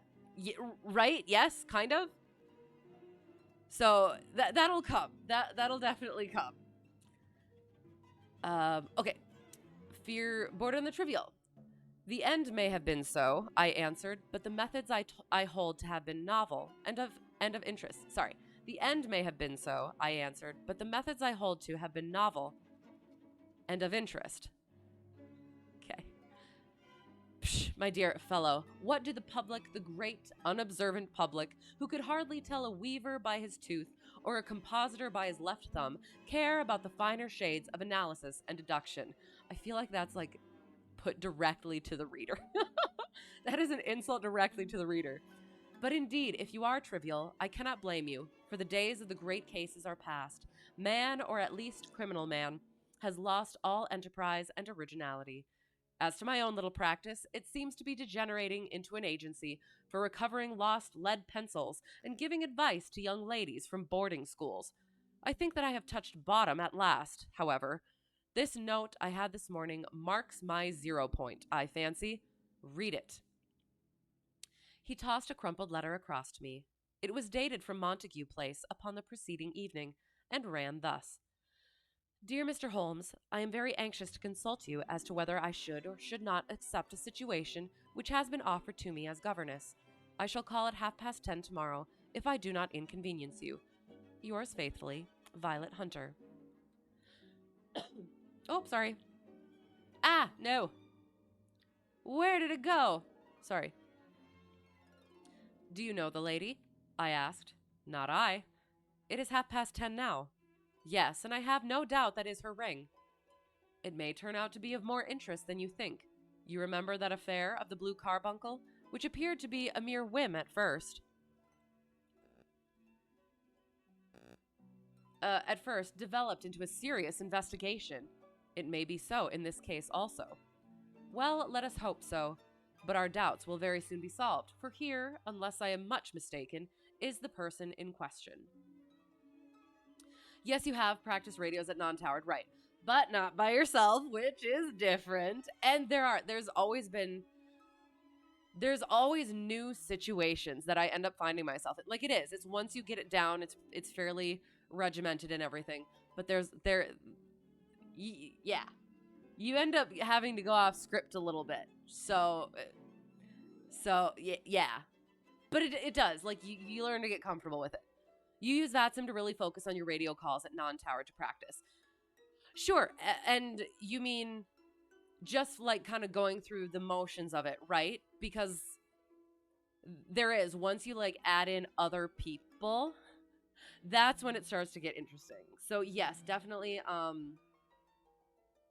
yeah, like getting that that I'll say yeah, getting that script down is definitely like your best bet. But then like cuz then you'll be better equipped once you actually go out and do it, but definitely be aware that you're going to get into situations when at some point you are just going to have to kind of make it a conversation. Yeah. Unless it's just the certain like non-towered airports that I get to. But yeah, if there are other people in there, you end up having to actually kind of like talk a little bit. So, hello, how is it going? How is it going? You have flown into the busiest airport in the world. Which one is that? Oh, I know that. Sorry. I know that one. Yeah, but you did it early. So, well, I would ask, are you going to try to push that comfort zone and do it during the busier times this year? Your Twitch did not show me streaming. Well, I'm here. Weird. Okay. I have heard that sometimes that like Twitch won't show it and they won't like notify and stuff. That's why I did the Discord thing, the stream updates in the Discord. But that has also not been a thing either. So I do try to keep to the schedule, and unless I actually say not gonna do it this evening, that I usually do it. You can probably assume that I'm gonna be there. So I'm sorry that it didn't work out there. You sent the flight track in my Discord. Sounds good. Thank you. Excellent. I look forward to looking at it. Today you had an aircraft practicing IFR approaches at the non-towered, so you were kind of talking to each other. Excellent. Nice. There was one I remember I want to say it was on my long cross-country solo. And again, I had never been to this airport before at all, not even with instructor. So I guess that could be a little bit of a baptism by fire. And it was a calm wind. So, like, and I wasn't used to yet, like, the conversational sort of talking with people. So somebody on either the ground or in the air, like, I was crossing over to get into the downwind for one of the runways. And somebody called and was like, hey, who's taking what runway or whatever? Or does anybody have, I think it was somebody on the ground was like, oh, what runway are we using or something like that. And I like froze and I was like, I didn't want to say anything. So then somebody else like comes on and says they're using this one. And they're like, oh, okay, well, we're doing an IFR approach. It's just going to be like a low approach or whatever. And we're coming in the opposite direction. And that was frightening. Oh, you know what? That one was, I'm trying to think. It was calm, but not calm. I can't remember. Because yeah, it was a little bit weird. It was like shifting or something. So I think that might have been what it was. So that was something that I had to kind of like figure out, which again, I was used to going into places where nobody else was there, so didn't have to worry about it. But yeah, that was a learning experience. So nice. And yeah, getting that experience of that kind of conversational stuff really does help. First time, it was during the middle of the day. Oh, and you did have to deal with all the traffic. Okay, sounds good. And last year you just got lucky. All right, fair. Sounds good. Oh, that is. Someday, maybe. But yeah, probably not anytime soon. Any year soon. But yeah, okay. Interesting though. I love watching them and seeing like the little train of planes come in and then like zooming way in and putting it on the sky view, what's it called? Aerial view, and seeing where the little dots are and seeing where they land. That's fun. I enjoy that. The FAA or the AOPA released a bunch of videos about the do's and don'ts of comms at non-towered, and it's pretty interesting. I would also be curious to read that then. Or a bunch of videos, sorry you said, or watch them. I would be curious to watch. I probably should. It is on YouTube. Okay, sounds good. I will definitely check that out then. Cuz there are regional differences as well, which is yeah, something to think about, but also it should not vary too much. But yeah, I would be curious. Traffic was crazy last year. Planes were backed up almost to Madison, and some of them were on multiple attempts to get. Oh, see that? I think that's one of the things that would like really make me unable to actually land is being like, okay, if I mess this up, I have to go back into the thing, and I just mess everybody else's day up too. So, dang. Okay, interesting. You think the crash in Florida with the Cub and the Cessna sparked the? Oh, okay. That'd be fair. Interesting. Yeah, that is. As much as I love it, and as much as I love it because there's not a whole lot of traffic, but it is one of those things when there is, then it can get questionable. So yeah, definitely. All right. One was on his third attempt. You don't think you have enough fuel for that? Right, that too. Oh my gosh. At that point, just gotta go land somewhere else, fuel up, try again, or just call it for the day. Yeah. All right. Okay. Well, let us hope so. Person in question. As he spoke, the door opened and a young lady entered the room. She was plainly but neatly dressed, with a bright, quick face freckled like a plover's egg, and with the brisk manner of a woman who has had her own way to make in the world. You will excuse my troubling you, I am sure, said she, as my companion rose to greet her. But I have had a very strange experience, and as I have no parents or relations of any sort from whom I could ask advice, I thought that perhaps you would be kind enough to tell me what I should do. Pray take a seat, Miss Hunter. I shall be happy to do anything that I can to serve you.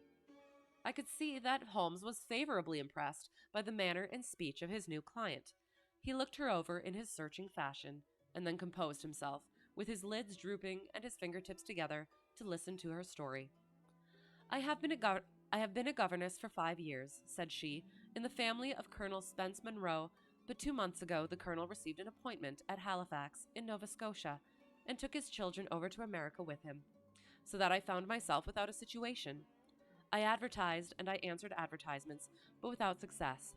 At last, the little money which I had saved began to run short, and I was at my wits' end as to what I should do.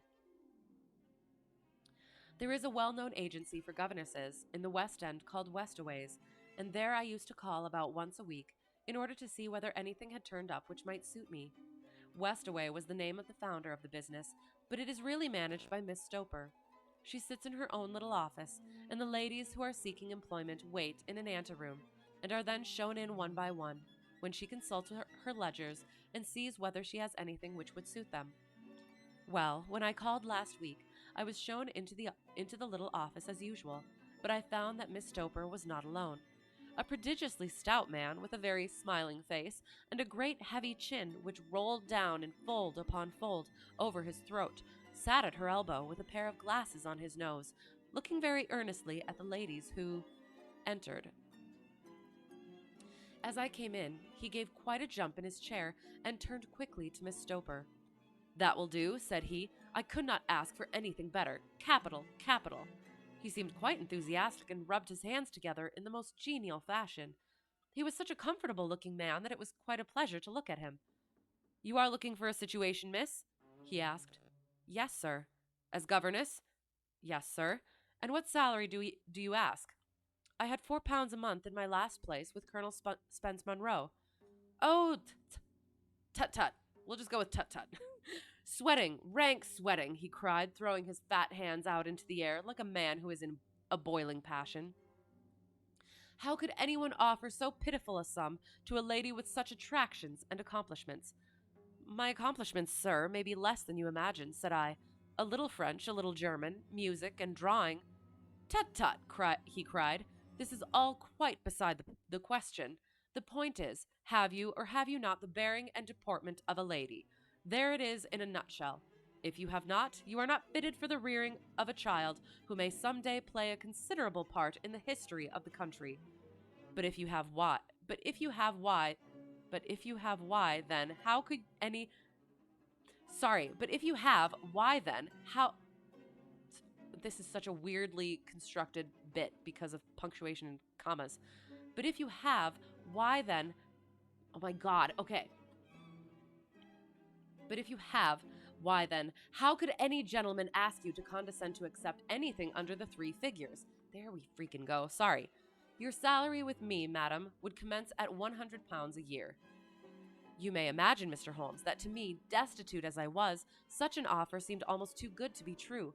The gentleman, however, seeing perhaps the look of incredulity upon my face, opened a pocketbook and took out a note. Mayday fuel, right, exactly. You're gonna go shower, sounds good. You got bakery spooge all over me. Oh, bakery. I was gonna open up a cupcake shop once. I just really like cupcakes. Nice, sounds good. Enjoy your shower. Good luck getting the bakery stuff off of you. Yes. But people were flying so close together, they had no choice but to turn every few planes away. Oh, sure. Okay. Interesting.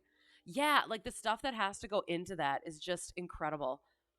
You will listen, you might fall asleep. Sounds good. Pep is cuddling with you. Oh, it sounds good. Well, my intensely grating voice will potentially keep you up.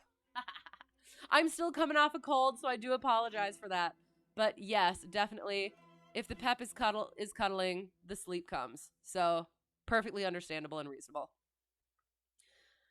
It is also my custom, said he, smiling in the most pleasant fashion until his eyes were just 2 little shining slits amid the white creases of his face, to advance to my young ladies half their salary beforehand, so that they may meet any little expenses of their journey and their wardrobe. It seemed to me that I had never met so fascinating and so thoughtful a man. As I was already in debt to my tradesmen, the advance was a great convenience, and yet there was something unnatural about the whole transaction, which made me wish to know a little more before I quite committed myself. May I ask where you live, sir? Said I. Hampshire, charming rural place, the Copper Beeches, 5 miles on the far side of Winchester. It is the most lovely country, my dear young lady, and the dearest old country house. And my duties, sir? I should be glad to know what they would be. 1 child, 1 dear little romper, just 6 years old. Oh, if you could see him killing cockroaches with a slipper. Smack, smack, smack. 3 gone before you could wink. He leaned back in his chair and laughed his eyes into his head again. I was a little startled at the nature of the child's amusement, but the father's laughter made me think that perhaps he was joking. My sole duties, then, I asked, are to take care of a single child. No, no, not the soul, my dear young lady, he cried. Your duty would be, as I am sure your good sense would suggest, to obey any little commands my wife might give, provided always that they were such commands as a lady might with propriety obey. You see no difficulty, eh? I should be happy to make myself useful. Quite so. In dress now, for example. We are fatty people, you know. Fatty, but kind-hearted. If you were asked to wear any dress which we might give you, you would not object to our little whim, eh? No, said I, considerably astonished at his words. Or to sit here, or sit there, that would not be offensive to you? Oh, no. Or to cut your hair quite short before you come to us? I could hardly believe my ears. As you may observe, Mr. Holmes, my hair is somewhat luxuriant, and of a rather peculiar tint of chestnut. It has been considered artistic. I could not dream of sacrificing it in this offhand fashion. I am afraid that is quite impossible, said I.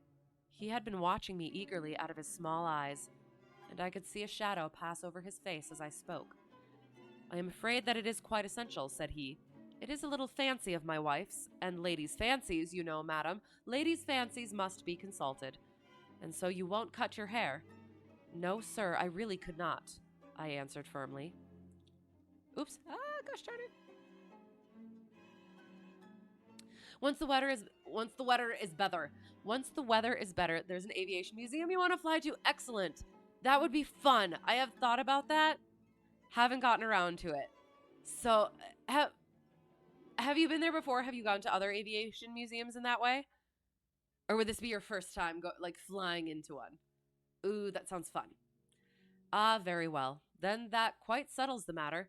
It is a pity, because in other respects you would really have done very nicely. In that case, Miss Stoper, I had best inspect a few more of your young ladies. The manageress had sat all this while busy with her papers, without a word to either of us, but she glanced at me now with so much annoyance upon her face that I could not help suspecting that she had lost a handsome commission through my refusal. Do you desire your name to be kept upon the books? She asked. If you please, Miss Stoper. Oops, oh gosh darn it. Ah! Well, really, it seems rather useless, since you refuse the most excellent offers in this fashion, said she sharply. You can hardly expect us to exert ourselves to find another such opening for you. Good day to you, Miss Hunter. She struck a gong upon the table, and I was shown out by the page. Well, Mr. Holmes, when I got back to my lodgings and found little enough in the cupboard and 2 or 3 bills upon the table, I began to ask myself whether I had not done a very foolish thing. After all, if these people had strange fads and expected obedience on the most extraordinary matters, they were at least ready to pay for their eccentricity. Very few governesses in England are getting £100 a year. Besides, what use was my hair to me? Many people are improved by wearing it short, and perhaps I should be among the number. Next day I was inclined to think that I had made a mistake, and by the day after I was sure of it. I had almost overcome my pride so far as to go back to the agency and inquire whether the place was still open, when I received this letter from the gentleman himself. I have it here, and I will read it to you. The Copper Beeches, near Winchester. Dear Miss Hunter, Miss Stoper has very kindly given me your address, and I write from here to ask you whether you have reconsidered your decision.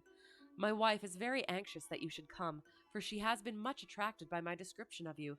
We are willing to give £30 a quarter, or £120 a year, so as to recompense you for any little inconvenience which our fads may cause you.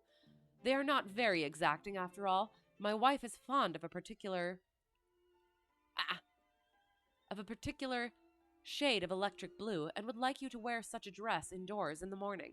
You need not, however, go to the expense of purchasing one, as we have one belonging to my dear daughter Alice, now in Philadelphia, which would, I should think, fit you very well. Then, as to sitting here or there, or amusing yourself in any manner indicated, that need cause you no sorry.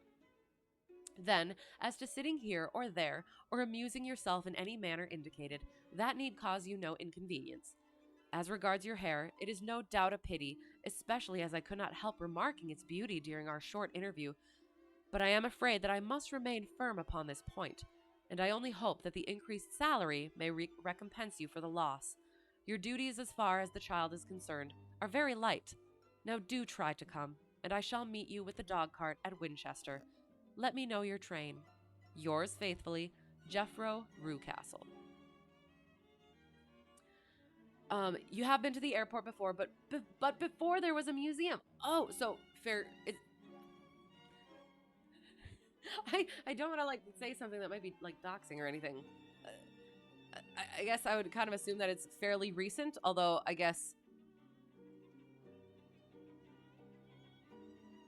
Oh, I guess that, you've been to the airport before, not necessarily that you've flown into it. So, okay, sounds good. Sorry, I will stop talking. But okay, excellent. Very nice. That'll be fun. And you've been to the EAA museum, but that isn't. Okay, sounds good. Nice. Yeah, I like that one. That one's fun. Are you talking about the yeah. Yeah, that one. Sorry. I'll stop talking. Yes, museums are a lot of fun. I quite enjoy them. I haven't been to one in a while, and I think I would enjoy it a lot better, specifically the aviation ones now that I'm a lot more involved in the aviation. So, yeah, definitely. Very fun. That is the letter which I have just received, Mr. Holmes, and my mind is made up that I will accept it. I thought, however, that before taking the final step, I should like to submit the whole matter to your consideration. Well, Miss Hunter, if your mind is made up, that settles the question, said Holmes, smiling. But you would not advise me to refuse. I confess that it is not the situation which I should like to see a sister of mine apply for. What is the meaning of it all, Mr. Holmes? I have no data. I cannot tell. Perhaps you have yourself formed some opinion? Well, there seems to me to be only one possible solution. Mr. Rucastle seemed to be a very kind, good natured man. Is it not possible that his wife is a lunatic? That he desires to keep the matter quiet, for fear she should be taken to an asylum? And that he humors her fancies in every way in order to prevent an outbreak? That is a possible solution. In fact, as matters stand, it is the most probable one. But in any case, it does not seem to be a nice household for a young lady. But the money, Mr. Holmes, the money. Well, yes, of course, the pay is good. Too good. That is what makes me uneasy. Why should they give you £120 a year when they could have their pick for £40? There must be some strong reason behind. I thought that if I told you the circumstances, you would understand afterwards if I wanted your help. I should feel so much stronger if I felt that you were at the back of me. Oh, you may carry that feeling away with you. I assure you that your little problem promises to be the most interesting which has come my way for some months. There is something distinctly novel about some of the features. If you should find yourself in doubt or in danger, danger? What danger do you foresee? Holmes shook his head gravely. It would cease to be a danger if we could define it, said he. Oh, that's a good line, and I can't even highlight it. But at any time, day or night, a telegram would bring me down to your help. That is enough. She rose briskly from her chair, with the anxiety all swept from her face. I shall go down to Hampshire quite easy in my mind now. I shall write to Mr. Rucastle at once, sacrifice my poor hair tonight, and start for Winchester tomorrow. With a few grateful words to Holmes, she bade us both good night and bustled off upon her way. At least, said I, as we heard her quick, firm steps descending the stairs, she seems to be a young lady who is very well able to take care of herself. And she would need to be, said Holmes gravely. I am much mistaken if we do not hear from her before many days are past. It was not very long before my friend's prediction was fulfilled. A fortnight went by, during which I frequently found my thoughts turning in her direction, and wondering what strange side alley of human experience this lonely woman had strayed into. The unusual salary, the curious conditions, the light duties, all pointed to something abnormal, though whether a fad or a plot, or whether the man were a philanthropist or a villain, it was quite beyond my powers to determine. As to Holmes, I observed that he sat frequently for half an hour on end, with knitted brows and an abstracted air, but he swept the matter away with a wave of his hand when I mentioned it. Data, data, data, he cried impatiently. I can't make bricks without clay. Fair enough. And yet he would always wind up by muttering that no sister of his should ever have accepted such a situation. Oh. The telegram which we eventually received came late one night, just as I was thinking of turning in, and Holmes was settling down to one of those all-night chemical researches which he frequently indulged in, when I would leave him stooping over a retort and a test tube at night, and find him in the same position when I came down to breakfast in the morning. He opened the yellow envelope and then, glancing at the message, threw it across to me. Just look up the trains in Bradshaw, said he, and turned back to his chemical studies. The summons was a brief and urgent one. Please be at the Black Swan Hotel at Winchester at midday tomorrow, it said. Do come. I am at my wit's end.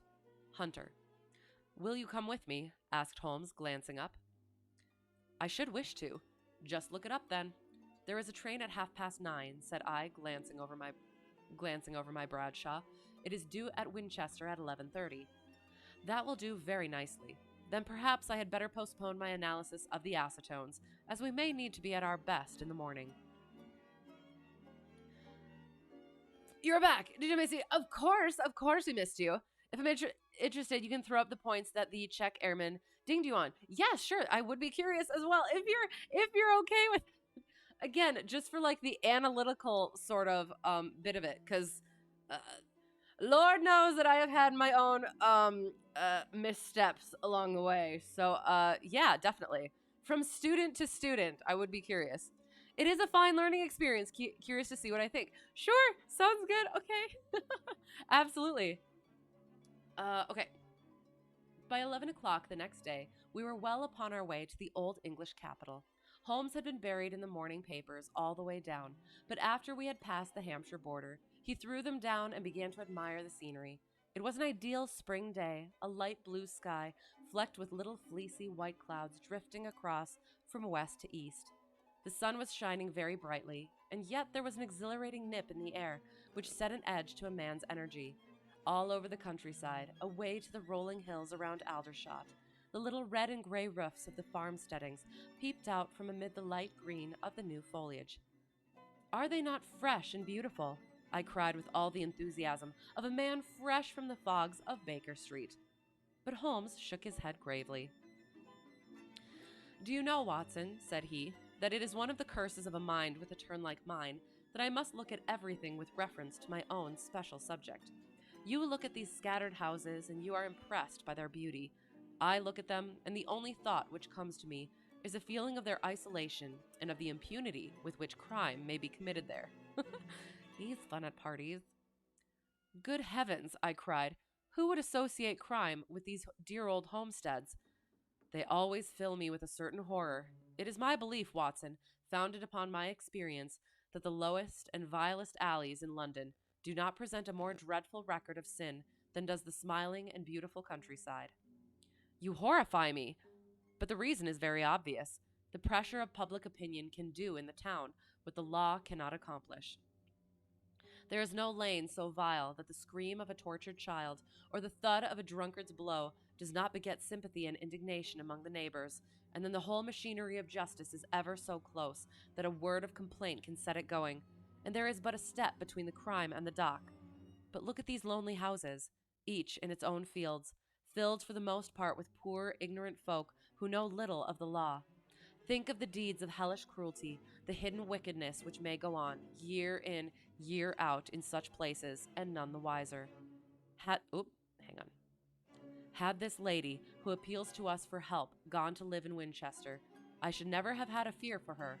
It is the 5 miles of country which makes the danger. Still, it is clear that she is not personally threatened.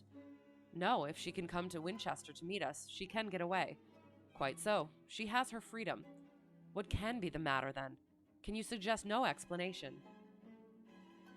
I have devised 7 separate explanations, each of which would cover the facts as far as we know them, but which of these is correct can only be determined by the fresh information which we shall no doubt find waiting for us. Well, there is the tower of the cathedral, and we shall soon learn all that Miss Hunter has to tell. Oop, okay. Oh, you're putting him in here. Okay, sounds good. All right, I thought you were putting him in our Discord. All right, sounds good. All right. Fine learning experience. Yes, you've had your own screw-ups. You've almost had a runway incursion on one of your checks. Oh, no. See, I usually don't have that issue because, again, I fly into places that don't have traffic. Or towers. So, less avionics during the pilotage stage. You were following the GPS route. Instead of doing pilotage and following the navlog, okay. So you need to practice flying without a GPS or live situational awareness. Definitely. Yeah. I am also one that needs to do that as well, but I have had some experience doing that. I didn't have ForeFlight right away, so and I didn't quite know how to work the GPS all that well at the time, so that was a thing. And at one point we had the GPS out as it was getting fixed up, but yeah, by that point I had ForeFlight, so yeah, definitely it is something to keep working on, no matter how far you get in aviation, just, in case. On approach to the non-towered, you seem to have forgotten the before landing checklist. You remember running it, but on the go, the engine was running. Oh, a bit rough from the lean mixture. Yes, that'll definitely happen. Do you do the C glumps or BC glumps at all, depending on which plane that you fly? I started out just doing the C gumps. And that was, that gets me my mixture in there. But I will say as well, even after check ride and just like flying around on my own doing stuff, I have done that as well. So it's probably going to continue to happen. But the fact that you had it there, because you had that issue, you're probably potentially going to remember more readily next time. So verify traffic pattern altitude. Yes, you put down the radio frequencies and field elevation and traffic pattern altitudes in your navlog, and you were looking at the wrong altitude of the non-towered story for my check ride, my private check ride. One of the points that my DPE said was don't turn at like 400 feet above the surface.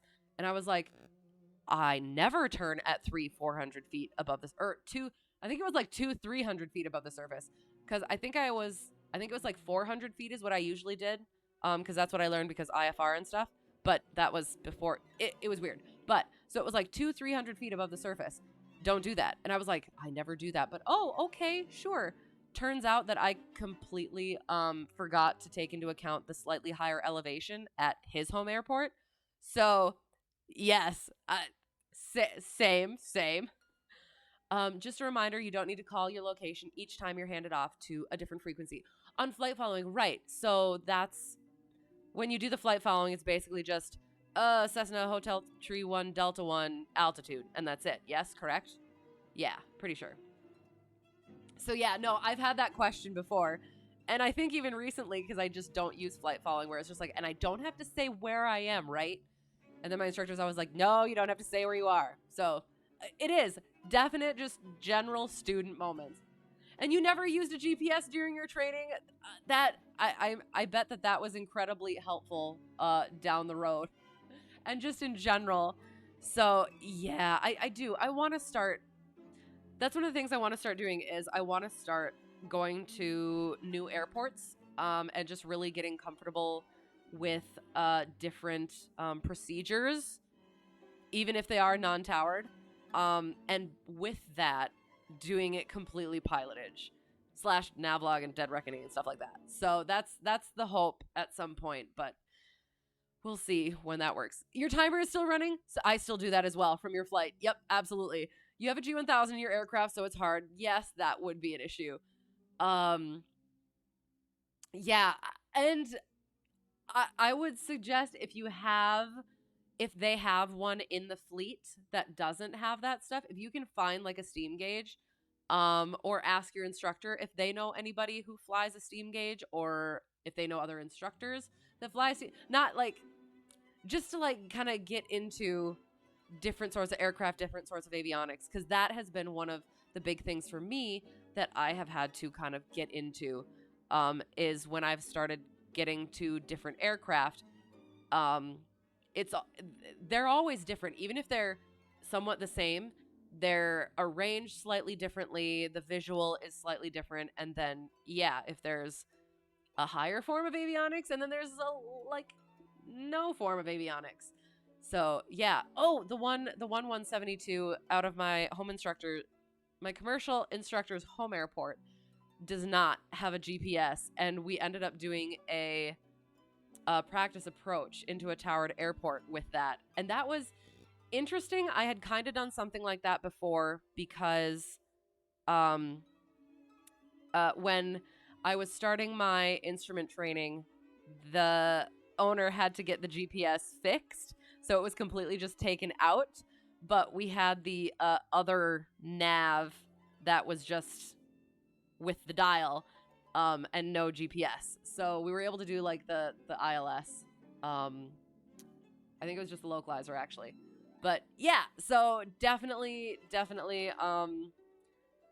you did learn how to fly initially on steam gauge, so the G1000 is all new for you. Okay, that's absolutely fair. But yes, if the GPS bit is like an issue that you're relying too much on it, I would definitely make sure that you're bopping back to the steam gauge if possible, just to like kind of keep that up. And it's fun too, and I would assume probably cheaper. Your only experience with the G1000 is in flight sim. I'm trying to think if I've actually flown with the G1000. I have, just like a little bit in the sim. And then I flew in a Kodiak once with G1000s. I didn't know what was happening. I was in the right seat. But yeah, that was pretty cool. So I kind of like them a little bit. A lot of knob spinning right, yes. Would be nice to have for right cross-country flights. That's absolutely true. And you find that the G1000 and Sims are missing a lot of features. Okay, so you don't use them. Is it just because, is it somewhat newer and they're still trying to like work all of it into it? Maybe? Well, I don't know. I wouldn't know, so interesting. Okay, good to know. All right. The Black Swan is an inn of repute in the High Street, at no distance from the station, and there we found the young lady waiting for us. She had engaged a sitting room, and our lunch awaited us upon the table. I am so delighted that you have come, she said earnestly. It is so very kind of you both, but indeed I do not know what I should do. Your advice will be altogether invaluable to me. Pray, tell us what has happened to you. I will do so, and I must be quick, for I have promised Mr. Rucastle to be back before 3. I got his leave to come into town this morning, though he little knew for what purpose. Let us have everything in its due order. Holmes thrust his long, thin legs out towards the fire and composed himself to listen. In the first place, I may say that I have met, on the whole, with no actual ill treatment from Mr. and Mrs. Rucastle. It is only fair to them to say that, but I cannot understand them, and I am not easy in my mind about them. What can you not understand? Their reasons for their conduct, but you shall have it all just as it occurred. When I came down, Mr. Rucastle met me here and drove me in his dog cart to the Copper Beeches. It is, as he said, beautifully situated, but it is not beautiful in itself, for it is a large, square block of a house, whitewashed, but all stained and streaked with damp and bad weather. There are grounds round it, woods on 3 sides, and on the 4th a field which slopes down to the Southampton high road, which curves past about 100 yards from the front door. This ground in front belongs to the house, but the woods all round are part of Lord Southerton's preserves. A clump of copper beeches immediately in front of the hall door has given its name to the place.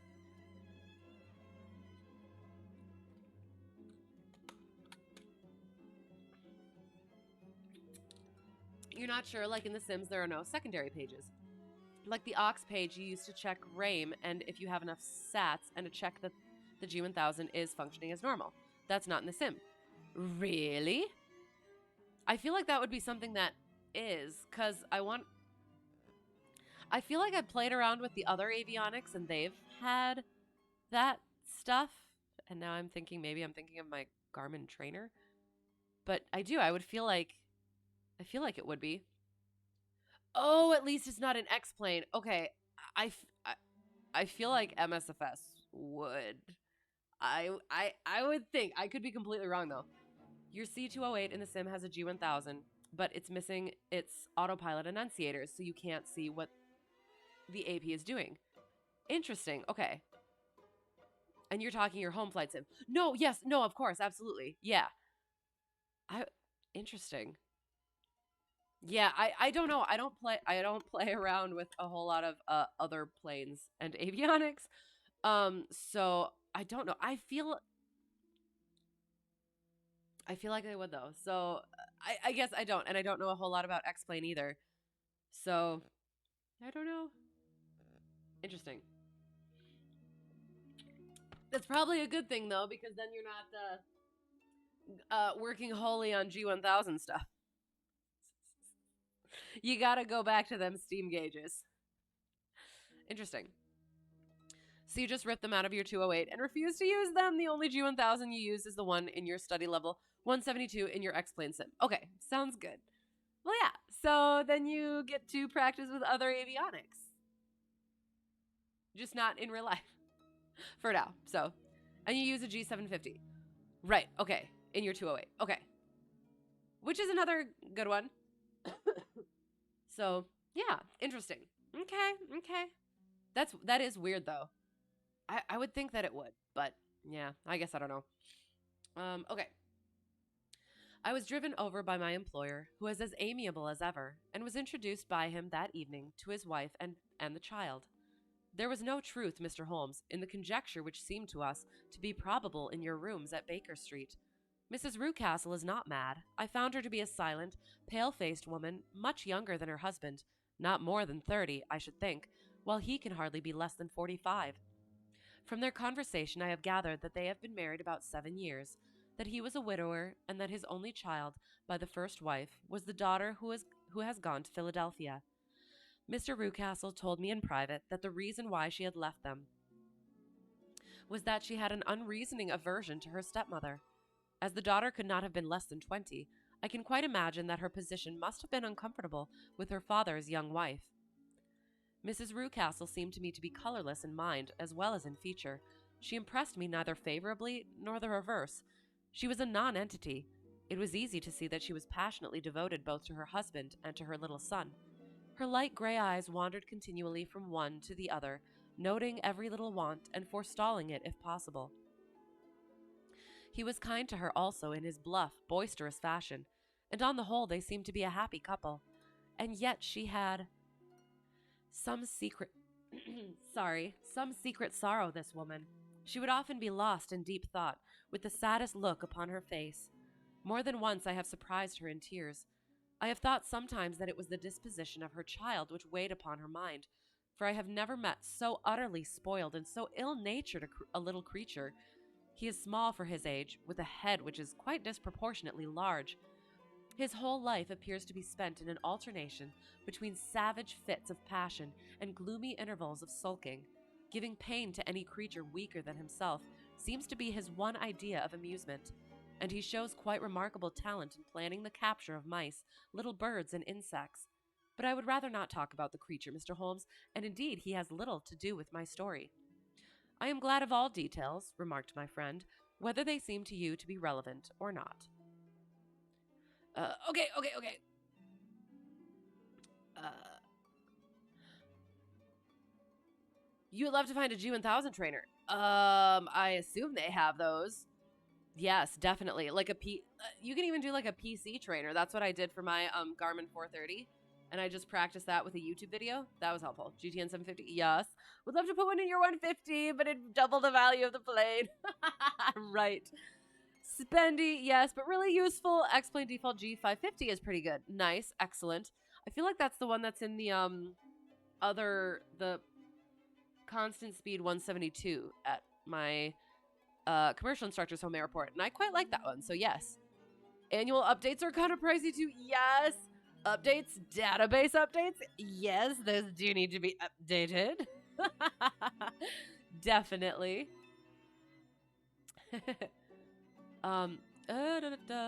Seem relevant or not? Okay.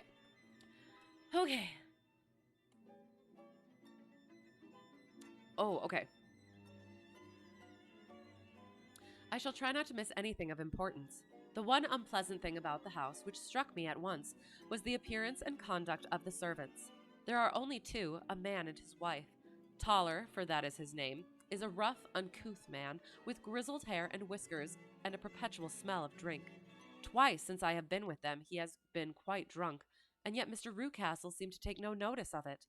His wife is a very tall and strong woman, with a sour face, as silent as Mrs. Rewcastle, and much less amiable.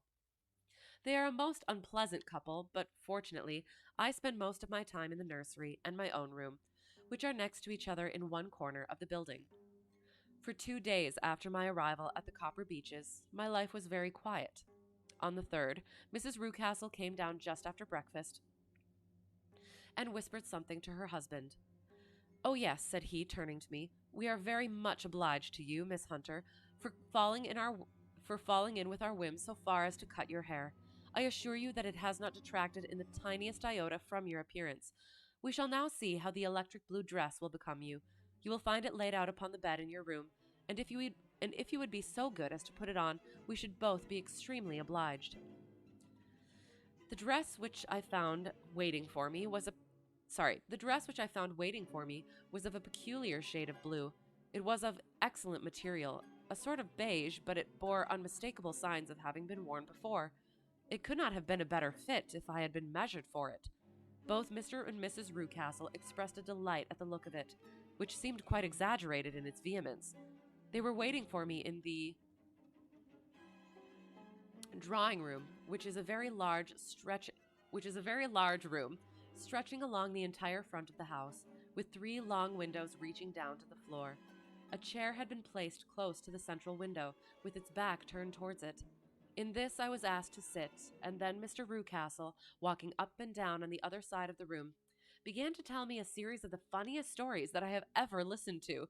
You cannot imagine how comical he was, and I laughed until I was quite weary.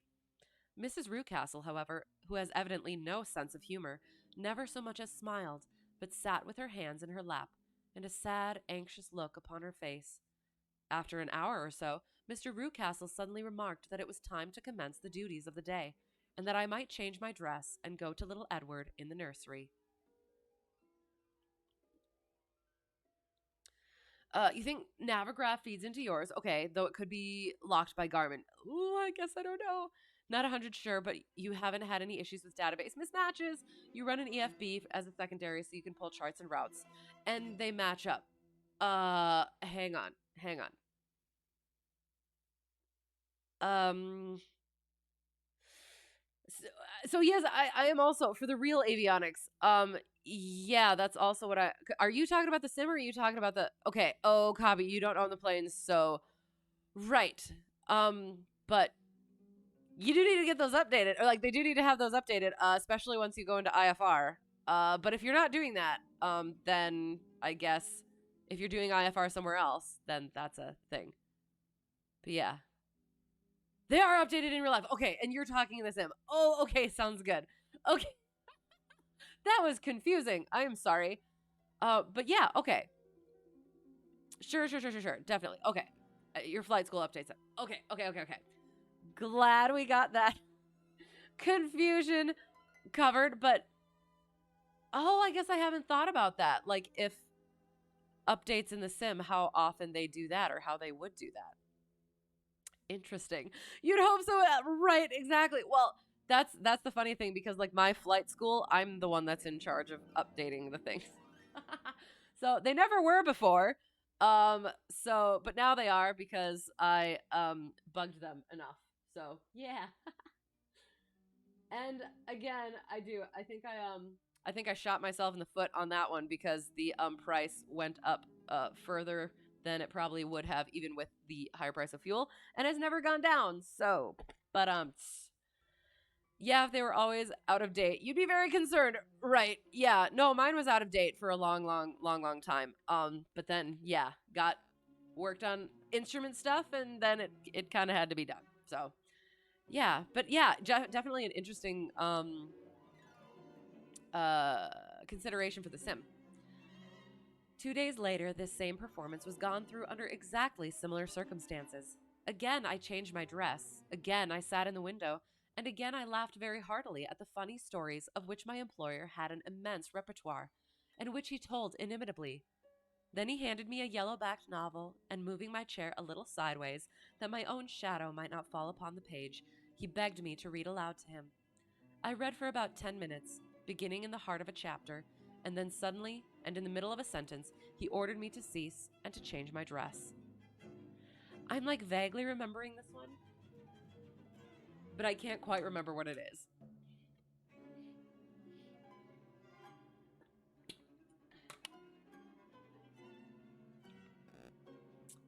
It's not a VFR issue. Well, it could be if you are following certain waypoints, but yes, it's definitely less of that sort of an issue, I guess. But yeah, I guess I got through mine without needing to update it, so I guess yeah, fine. All right. The new rule you really like is the ADSB requirement 30 miles around a Bravo. Are you talking about the Mode C Veil? Is that what it is?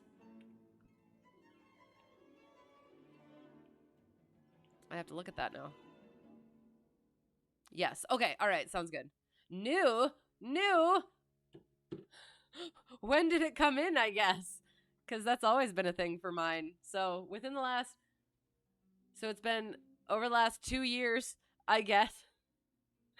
Because last I started, when I started studying was around like this time 2 years ago. And then I didn't get into the plane until end of June 2 years ago.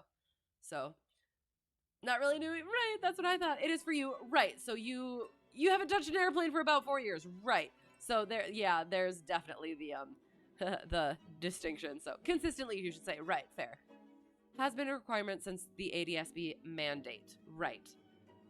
Which means that the sectionals must have been updated, quite not recently, but around then as well for the Mode C thing, yes? Or did the ADSB... No, I guess, so the ADSB was just kind of folded into the Mode C thing? They are, if you look at Sky Vector, they are all over the place. Right, but uh, right. You're talking about the Mode Veils, right? Yeah, but I guess again, since it's the Mode C Veil, that could have been there forever, and the ADSB was just, like I said, folded into it potentially. Yas, I would be curious. You can easily. You can easily imagine, Mr. Holmes, how curious I became as to what the meaning of this extraordinary performance could possibly be. They were always very careful, I observed, to turn my face away from the window, so that I became consumed with the desire to see what was going on behind my back. At first it seemed to be impossible, but I soon devised a means. My hand mirror had been broken, so a happy thought seized me, and I concealed a piece of the glass in my handkerchief. On the next occasion, in the midst of my laughter, I put my handkerchief up to my eyes, and was able with a little management to see all that there was behind me. I confess that I was disappointed. There was nothing. At least that was my first impression. At the second glance, however, I perceived that there was a man standing in the Southampton Road, a small bearded man in a gray suit, who seemed to be looking in my direction. The road is an important highway, and there are usually people there. This man, however, was leaning against the railings which bordered our field, and was looking earnestly up. I lowered my handkerchief and glanced at Mrs. Rucastle, to find her eyes fixed upon me with a most searching gaze. She said nothing, but I am convinced that she had divined that I had a mirror in my hand and had seen what was behind me. She rose at once. "Jeffro," said she, "there is an impertinent fellow upon the road there who stares up at Miss Hunter." "No friend of yours, Miss Hunter?" he asked. "No, I know no one in these parts." "Dear me, how very impertinent. Kindly turn round and motion to him to go away." "Surely it would be better to take no notice." No, we should have him loitering No, we should have him Okay, sorry. No, we should have him loitering here always. Kindly turn round and wave him away like that." I did as I was told, and at the same instant Mrs. Rucastle drew down the blind. That was a week ago, and from that time I have not sat again in the window, nor have I worn the blue dress, nor seen the man in the road. "Pray continue," said Holmes. "Your narrative promises to be a most interesting one."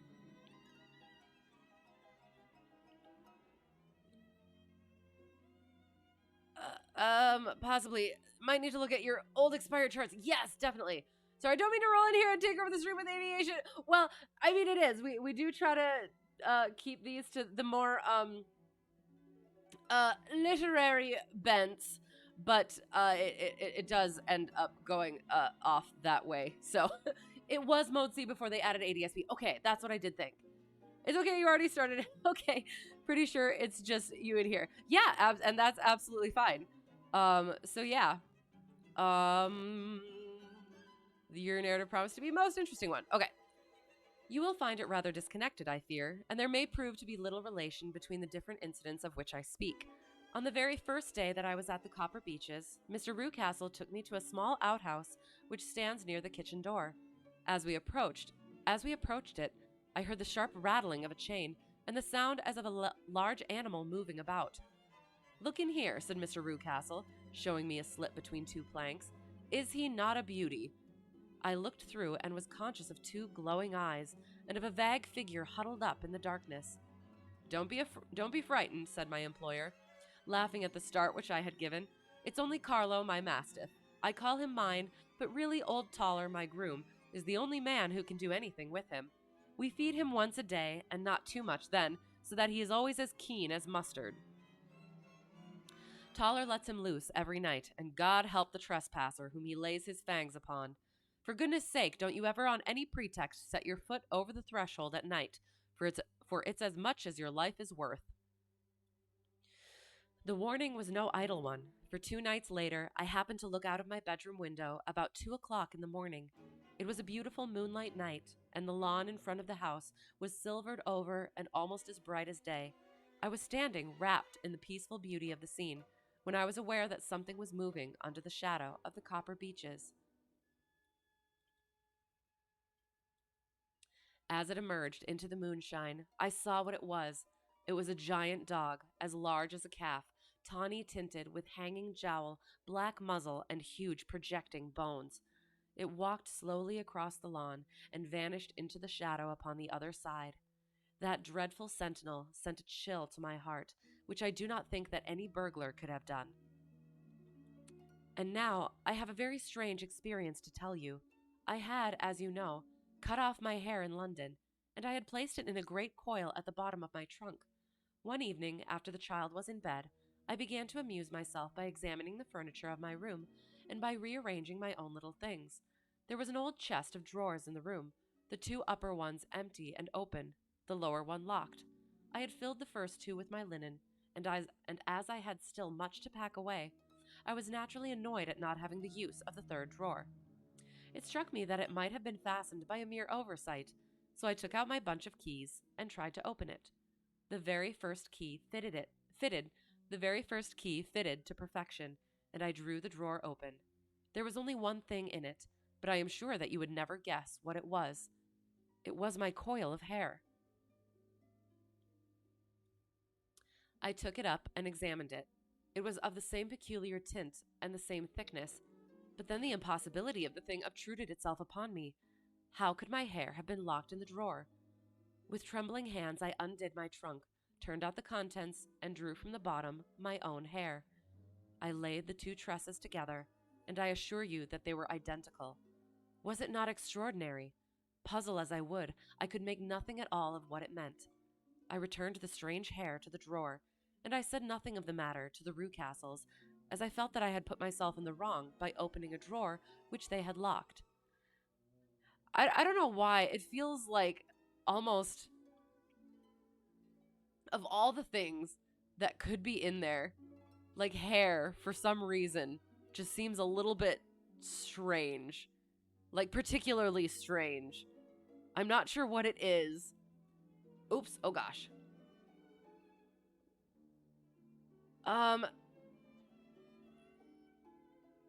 You love the nights after your flights. You sleep like a rock. Nice, excellent. And your CFI also told you should put more info on your navlog. Okay, like a way to tell where... Oh, the class boundaries are. Okay.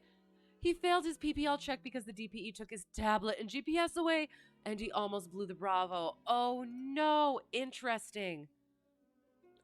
So, okay, so one of my things that I guess I do specifically is if I have to go around, I plan around those things. And one of my waypoints is definitely something to the outside of that. So, and that's so nice to have. And as not bad as it is, but like as you feel for instructor, but it's good to have an instructor who has that experience to then be able to pass that on to you. So nice. And you're thinking you could have just pulled out a paper sectional, but that doesn't solve it. If you're aware of where you are, I guess. And that's why it is. It is just generally being aware of where you are in space, regardless of whether you can see yourself on the thing or not. Like, not just using your iPad or whatever to follow the line, like being aware, like, okay, so I am here. Does this jive with what I'm seeing? Yes, it does. And then just like having that like foresight then. I still have to get to that point, but it's a good thought to have, I guess. You'll have to figure out a mix of radials and VORs. Sure. Yeah, those are fun, but yes, alas, gradually going away, which they totally should not.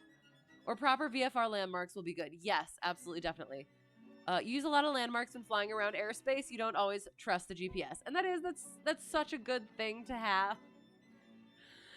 But yeah, it's so easy to fall into that like rhythm, and like it's so much easier to just follow it, and it takes so much less time. So then you just end up doing it. But yeah, definitely something that I specifically need to work on as well. So that's nice that you do that. Okay. I am naturally observant, as you may have remarked, Mr. Holmes, and I soon had a pretty good plan of the whole house in my head. There was one wing, however, which appeared not to be inhabited at all. A door which faced that which led into the quarters of the Tollers opened into this suite, but it was invariably locked.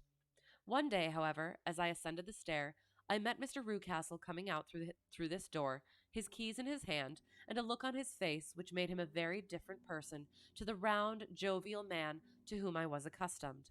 His cheeks were red, his brow was all crinkled with anger, and the veins stood out at his temples with passion. He locked the door and hurried past me without a word or a look. This aroused my curiosity, so when I went out for a walk in the grounds with my charge, I strolled round to the side from which I could see the windows of this part of the house. There were 4 of them in a row, 3 of which were simply dirty, while the 4th was shuttered up. They were evidently all deserted. As I strolled up and down, glancing at them occasionally, Mr. Rucastle came out to me, looking as merry and jovial as ever. "Ah," said he, "you must not think me rude if I passed you without a word, my dear young lady. I was preoccupied with business matters." I assured him that I was not offended. "By the way," said I, "you seem to have quite a suite of spare rooms up there, and one of them has the shutters up." He looked surprised and, as it seemed to me, a little startled at my remark. "Photography is one of my hobbies," said he. I have made my dark room up there. But dear me, what an observant young lady we have come upon. Who would have believed it? Who would have ever believed it?" He spoke in a jesting tone, but there was no jest in his eyes as he looked at me. I read suspicion there, and annoyance, but no jest. Okay. You always make sure you're about 5 miles away if you're skirting around the Denver Bravo. Right, fair, good. And you have 2 radio towers that are pretty good indicators. Nice, yes. If you see them to the right, you're good. If you see them to the left, you are in danger of blowing the Bravo if you are northbound. Okay, sounds good. No, and that's definitely a good thing to have in mind. And yeah, like there you go. You're breaking that cycle of almost busting the Bravo and busting check ride. So definitely good. Excellent. Well, Mr. Holmes, from the moment that I understood that there was something about that suite of rooms which I was not to know, I was all on fire to go over them. It was not mere curiosity, though I have my share of that. It was more a feeling of duty, a feeling that some good might come from my penetrating to this place. They talk of a woman's instinct. Perhaps it was woman's instinct which gave me that feeling. At any rate, it was there, and I was keenly on the lookout for any chance to pass the forbidden door. Oh my God. It was only yesterday that the chance came. I may tell you that, besides Mr. Rucastle, both Toller and his wife find something to do in these deserted rooms, and I once saw him carrying a large black linen bag with him through the door. Recently he has been drinking hard, and yesterday evening he was very drunk, and when I came upstairs, there was the key in the door. I have no doubt at all that he had left it there. Mr. and Mrs. Rucastle were both downstairs, and the child was with them, so that I had an admirable opportunity. I turned the key gently in the lock, opened the door, and slipped through. I want to say, I'm going to try not to potentially spoil anything. Again, I have read these before. I don't quite remember what this is. I think I kind of remember. I think the solution has kind of come up already in the story. And it also reminds me slightly from how it came up in the story already of Jane Eyre, but with a slight twist. So we shall see what becomes of it. Okay.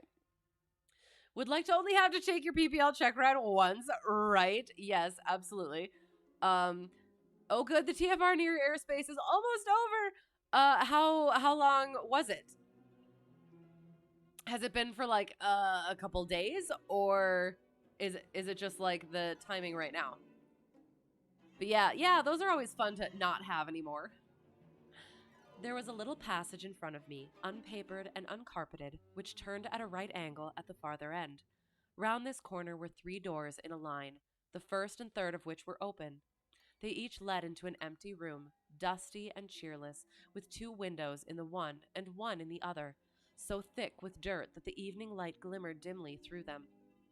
The center door was closed, and across the outside of it had been fastened one of the broad bars of an iron bed, padlocked at one end to a ring in the wall and fastened at the other with stout cord. The door itself was locked as well, and the key was not there. This barricaded door corresponded clearly with the shuttered window outside, and yet I could see by the glimmer from beneath it that the room was not in darkness. Evidently, there was a skylight which let in light from above. As I stood in the passage gazing at the sinister door and wondering what secret it might veil, I suddenly heard the sound of steps within the room and saw a shadow pass backward and forward against the little slit of dim light which shone out from under the door. A mad, unreasoning terror rose up in me at the sight, Mr. Holmes. My overstrung nerves failed me suddenly, and I turned and ran as though some dreadful hand were behind me clutching at the skirt of my dress. I rushed down the passage, through the door, and straight into the arms of Mr. Rucastle, who was waiting outside. "So," said he, smiling, "it was you, then. I thought that it must be when I saw the door open." "Oh, I am so frightened," I panted. My dear young lady, my dear young lady! You cannot think how caressing and soothing his manner was. And what has frightened you, my dear young lady?" But his voice was just a little too coaxing. He overdid it. I was keenly on my guard against him. "I was foolish enough to go into the empty wing," I answered, "but it is so lonely and eerie in this dim light that I was frightened and ran out again. Oh, it is so dreadfully still in there."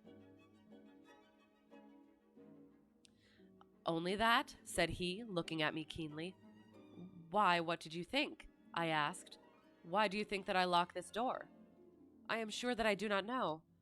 It is to keep people out who have no business there. It is to keep people out who have no business there. Do you see?" He was still smiling in the most amiable manner.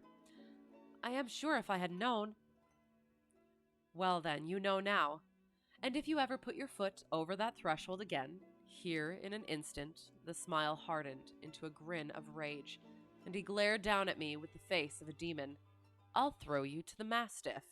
Jeez. Holy. It's been there since October of last year. Oh, for blasting ops. Okay. Nice. Well, I'm glad that it's going to be over again, but I'm sure that's good experience. That's another good experience to have. Yeah, be aware of that. Long-term TFR. Almost non-temporary flight restriction. Less than temporary flight restriction. Or it could be renewed. I suppose that is also a thing. We'll cross our fingers for not. Oh.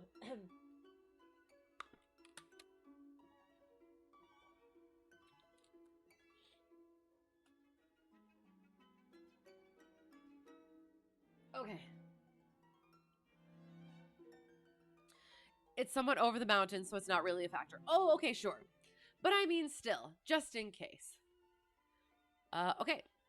I was so terrified that I do not know what I did. I suppose that I must have rushed past him into my room. I remember nothing until I found myself lying on my bed, trembling all over. Then I thought of you, Mr. Holmes. I could not live there longer without some advice. I was frightened of the house, of the man, of the woman, of the servants, even of the child. They were all horrible to me. If I could only bring you down, all would be well. Of course, I might have fled from the house, but my curiosity was almost as strong as my fears. My mind was soon made up. I would send you a wire. I put on my hat and cloak, went down to the office, which is about half a mile from the house, and then returned, feeling very much easier. A horrible doubt came into my mind as I approached the door, lest the dog might be loose, but I remembered that Toller had drunk himself into a state of insensibility that evening, and I knew that he was the only one in the household who had any influence with the savage creature, or who would venture to set him free. I slipped in safety and lay awake half the night in my joy at the thought of seeing you. I had no difficulty in getting leave to come into Winchester this morning, but I must be back before 3 o'clock, for Mr. and Mrs. Rucastle are going on a visit, and will be away all the evening, so that I must look after the child. Now I have told you all my adventures, Mr. Holmes, and I should be very glad if you could tell me what it all means, and above all, what I should do. Holmes and I had listened spellbound to this extraordinary story. My friend rose now and paced up and down the room, his hands in his pockets, and an expression of the most profound gravity upon his face. "Is Toller still drunk?" he asked. "Yes, I heard his wife tell Mrs. Rucastle that she could do nothing with him." That is well. And the Rue Castles go out tonight? Yes. Is there a cellar with a good strong lock? Yes, the wine cellar. You seem to me to have acted all through this matter like a very brave and sensible girl, Miss Hunter. Do you think that you could perform one more feat? I should not ask it of you if I did not think you a quite exceptional woman. I will try. What is it? We shall be at the Copper Beeches by 7 o'clock, my friend and I. The Rue Castles will be gone by that time, and Toller will, we hope, be incapable. There only remains Mrs. Toller, who might give the alarm. If you could send her into the cellar on some errand, and then turn the key upon her, you would facilitate matters immensely. I will do it. Ooh, interesting. I feel like this one is going to go, I don't know, quite violent. I'm not sure. Always in the back of your head and on the ATIS, which is good, yes. So the CP you were hoping would drop in price today to the opposite? No, why? Gosh darn it. Well, what's plan B? Dang, oh. It'll work out. It'll work out. Scalpers, still little thingers. Oh, so was it something where it did drop in price, but then people gobbled them up and then started selling them? I don't know. That's just so stupid. Wish there were ways around that. Excellent. We shall then look thoroughly into the affair. Of course, there is only one feasible explanation. You have been brought there to personate someone, and the real person is imprisoned in this chamber. That is obvious. As to who this prisoner is, I have no doubt that it is the daughter, Miss Alice Ruecastle. That's what I was thinking. If I remember right, who is said to have gone to America. You were chosen, doubtless, as resembling her in height, figure, and the color of your hair.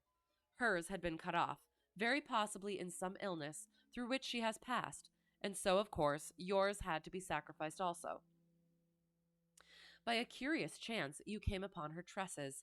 The man in the road was undoubtedly some friend of hers, possibly her fiancé, and no doubt as you wore the girl's dress and were so like her, he was convinced from your laughter whenever he saw you, and afterwards from your gesture, that Miss Ruecastle was perfectly happy, and that she no longer desired his attentions.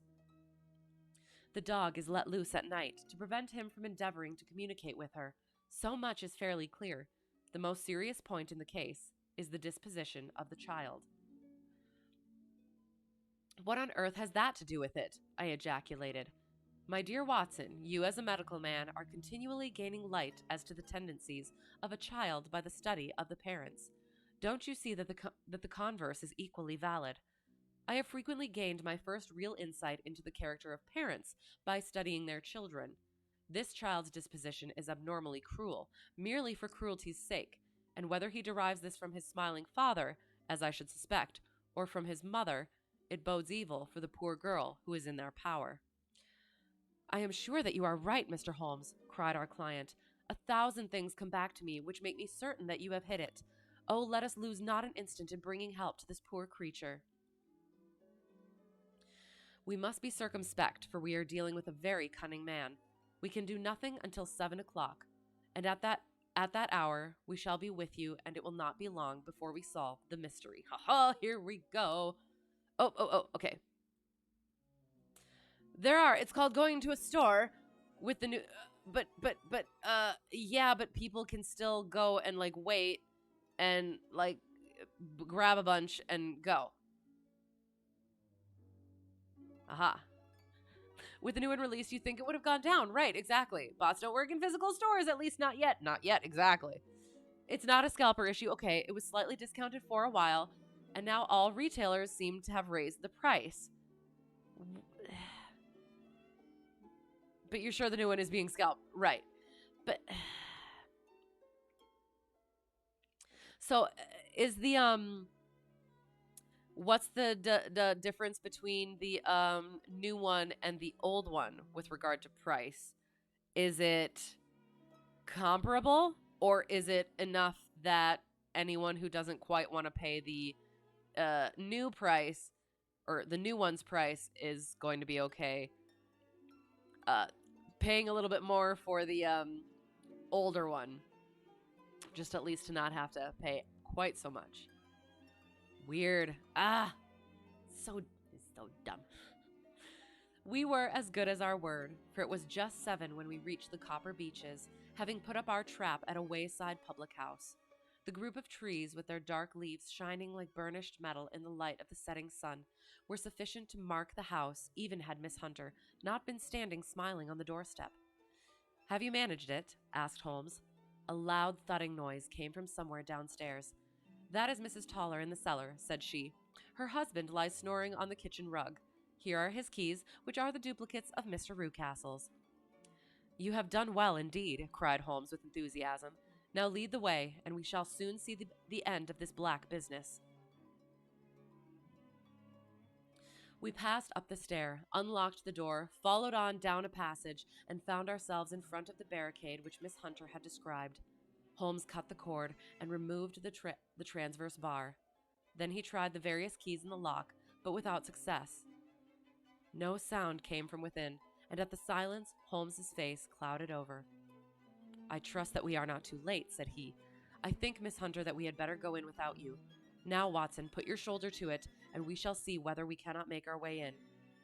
It was an old rickety door, and gave at once before our united strength. Together we rushed into the room. It was empty. There was no furniture save a little pallet bed, a small table, and a basket full of linen. The skylight above was open, and the prisoner gone. "There has been some villainy here," said Holmes. "This beauty has guessed Miss Hunter's intentions, and has carried his victim off." "But how?" "Through the skylight. We shall soon see how he managed it." He swung himself up onto the roof. "Ah, yes," he cried. "Here's the end of a long light ladder against the eaves. That is how he did it." "But it is impossible," said Miss Hunter. "The ladder was not there when the Rucastles went away." "He has come back and done it. I tell you that he is a clever and dangerous man. I should not be very much surprised if this were he. Sorry.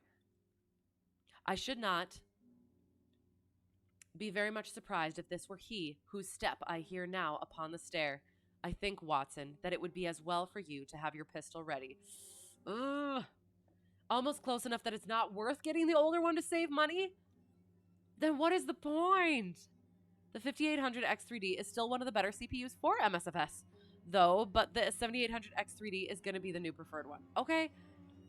That's so weird. Like, did have you heard anything about like why they decided to go up? Is that why that it's still good? And they kind of like at first were like, "Oh, everybody's going to be buying the other one." And then they realized, "Oh, people aren't, maybe?" I don't know. That's so weird. The words were hardly out of his mouth before a man appeared at the door of the room, a very fat and burly man with a heavy stick in his hand. Miss Hunter screamed and shrunk against the wall at the sight of him, but Sherlock Holmes sprang forward and confronted him. "You villain," said he, "where's your daughter?" The fat man cast his eyes round and then up at the open skylight. "It is for me to ask you that," he shrieked. "You thieves, spies and thieves, I have caught you, have I? You are in my power. I'll serve you." He turned and clattered down the stairs as hard as he could go. "He's gone for the dog," cried Miss Hunter. "I have my revolver," said I. "Better close the front door," cried Holmes, and we all rushed down the stairs together. We had hardly reached the hall when we heard the baying of a hound, and then oh no! And then a scream of agony, with a horrible, worrying sound, which it was dreadful to listen to. An elderly man with a red face and shaking limbs came staggering out at a side door. "My God," he cried, "someone has loosed the dog. It's not been fed for 2 days. Quick, quick, or it'll be too late." Holmes and I rushed out and round the angle of the house, with Toller hurrying behind us. Oh my God! There was the huge famished brute, its black muzzle buried in Rucastle's throat, while he writhed and screamed upon the ground. Running up, I blew its brains out, and it fell over with its keen white teeth still meeting in the great creases of his neck. With much labor, we separated them and carried him, living but horribly mangled, into the house. We laid him upon the drawing-room sofa, and having dispatched the sobered Toller to bear the news to his wife, I did what I could to relieve his pain. We were all assembled round him when the door opened and a tall, gaunt woman entered the room.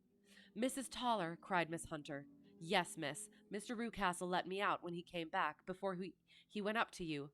Ah, miss, it is a pity you didn't let me know what you were planning, for I would have told you that your pains were wasted. Ha, said Holmes, looking keenly at her. It is clear that Mrs. Toller knows more about this matter than anyone else. Yes, sir, I do, and I am ready enough to tell what I know. Then pray sit down, and let us hear it for Then pray sit down, and let us hear it, for there are several points on which I must confess that I am still in the dark. You don't know, since COVID prices never made sense. Okay, that's absolutely fair, I guess. Yeah, that's fair in so many respects. UPS has taught you that shipping can play a big role in prices. Interesting. Okay. Okay. So that could be a thing potentially, perhaps, maybe. Huh.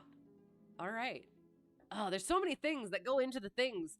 It's hard to understand all of the things, even on a general level. Okay. I will soon make it clear to you, said she, and I'd have done so before now if I could have got out from the cellar.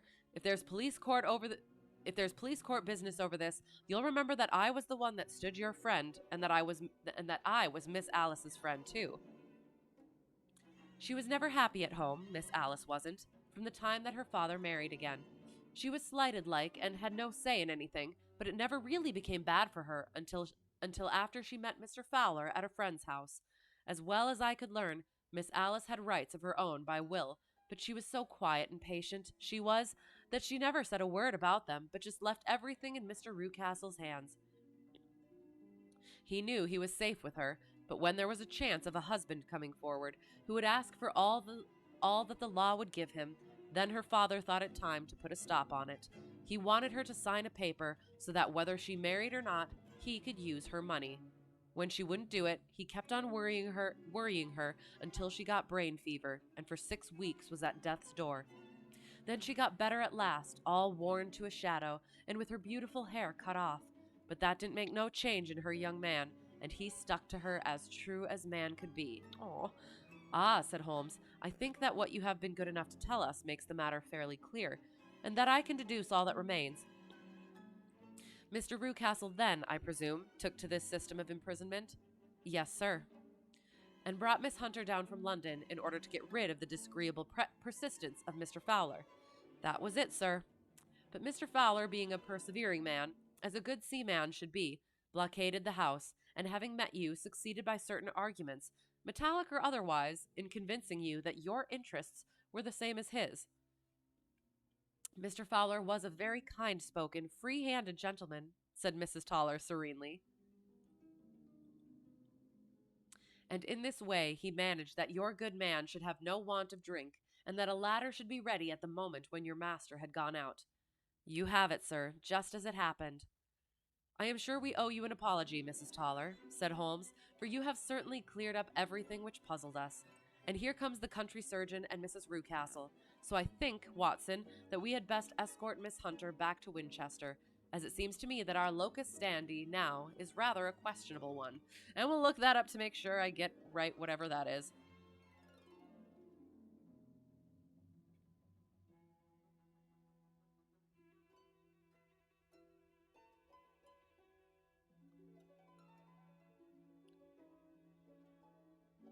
Translate. Locus standi means locus standi. Place to stand. Yes. Place to stand. Our place to stand. Oh, our standing here is questionable. Because, yeah, they basically broke in to save no one. Best escort Miss Hunter back to Winchester, as it seems now that our locus standi now is rather a questionable one. And thus was solved the mystery of the sinister house with the copper beeches in front of the door. Mr. Rewcastle survived, but was always a broken man, kept alive solely through the care of his devoted wife. They still live with their old servants, who probably know so much of Rewcastle's past life that he finds it difficult to part from them. Interesting. Mr. Fowler and Miss Rewcastle were married by special license in Southampton the day after their flight, and he is now the holder of a government appointment in the island of Mauritius. As to Miss Violet Hunter, my friend Holmes, rather to my disappointment, manifested no further interest in her when once she had ceased to be the center of one of his problems. and she is now the head of a private school at Walsall, where I believe that she has met with considerable success. Oh, well, that's nice. That was a nice happy ending, tying up all of the ends happily. Nobody died. All is well. Happiness abounds. Yeah, a good way to end it off. Okay, sorry. Especially the 1K GPUs. Yes, okay. Yep, and GPUs require a specific class of packing. Oh, for the UPS system, or it will destroy the GPU. Oh, okay, that's fair. Would always tell your customers I would pick up from. You would pick up from to pack that stuff like it's about to get thrown down a flight of stairs. Oh, well then, that's good to know. And well, sometimes it does, right? Yes, essentially it does. With the converters, handlers, and all the movement, everything happens to a package. Right. Yeah, that's absolutely fair.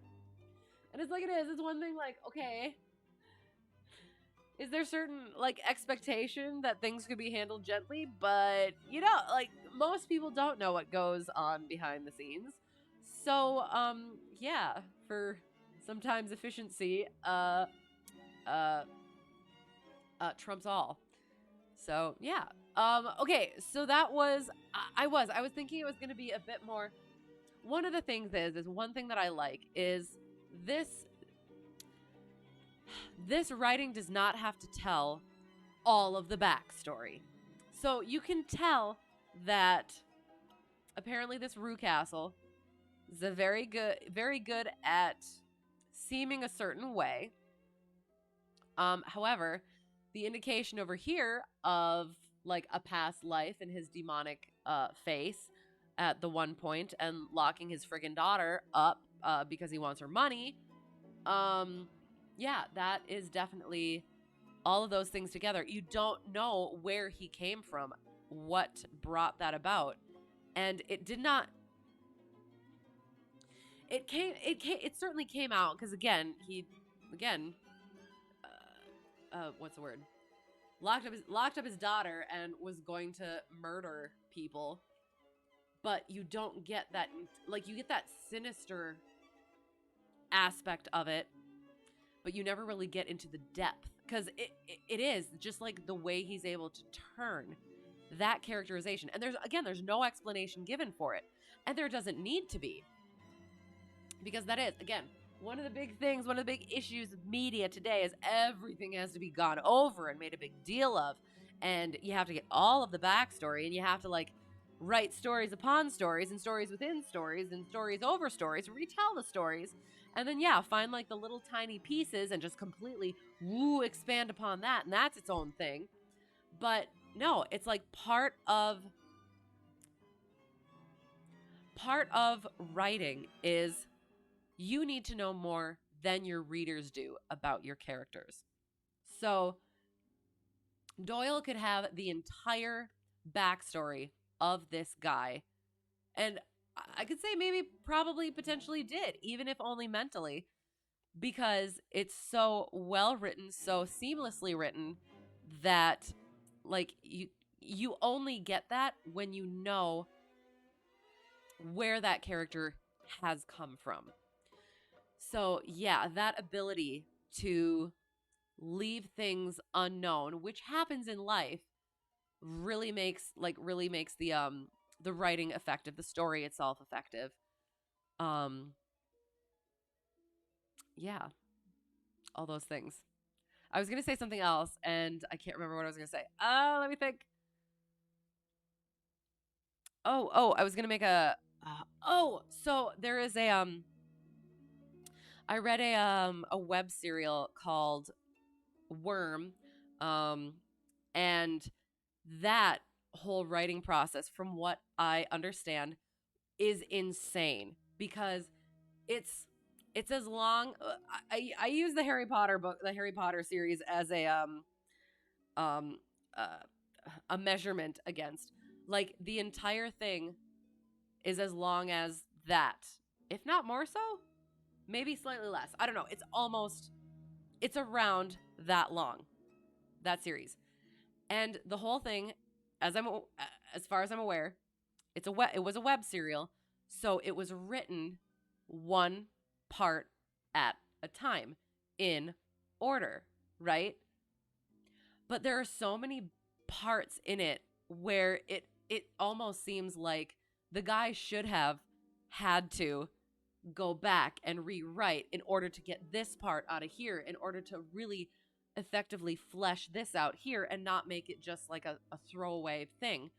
I do believe that he had a lot of the stuff in mind beforehand. So a lot of the world itself, I think, was probably world slash characters was at least mentally there, so that it made it that much easier. And again, that's what made it so effective, is that it wasn't just writing something out, writing something out, writing something out, going back over here, fleshing this out over here, here, fleshing this here.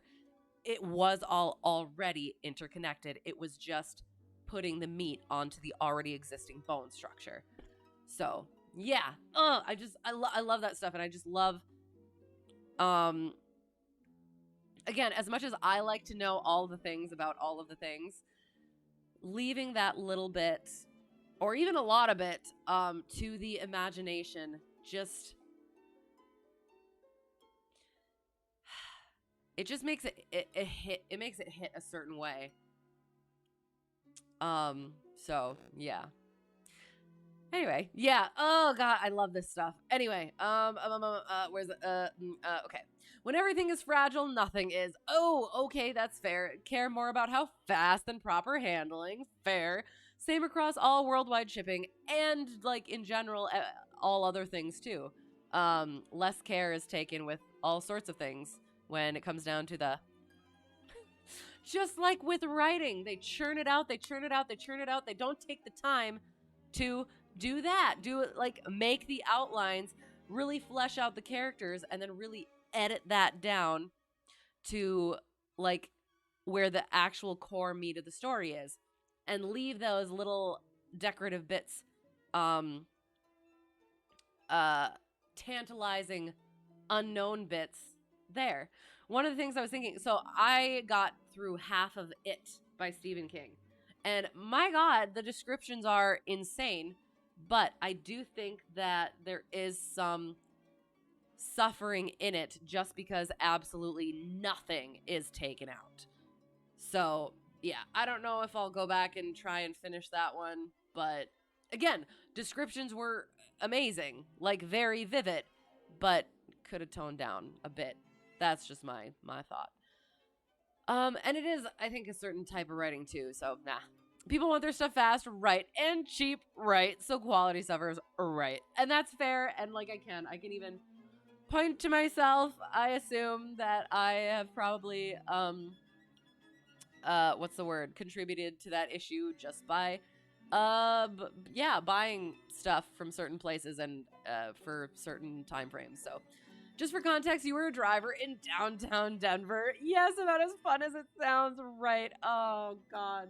I'm sure you have, like, good stories, though, too. I'm sure there's some fun to be had in that. You had to order a taillight assembly once for a customer, and due to poor packaging from the manufacturer, every single one kept arriving damaged.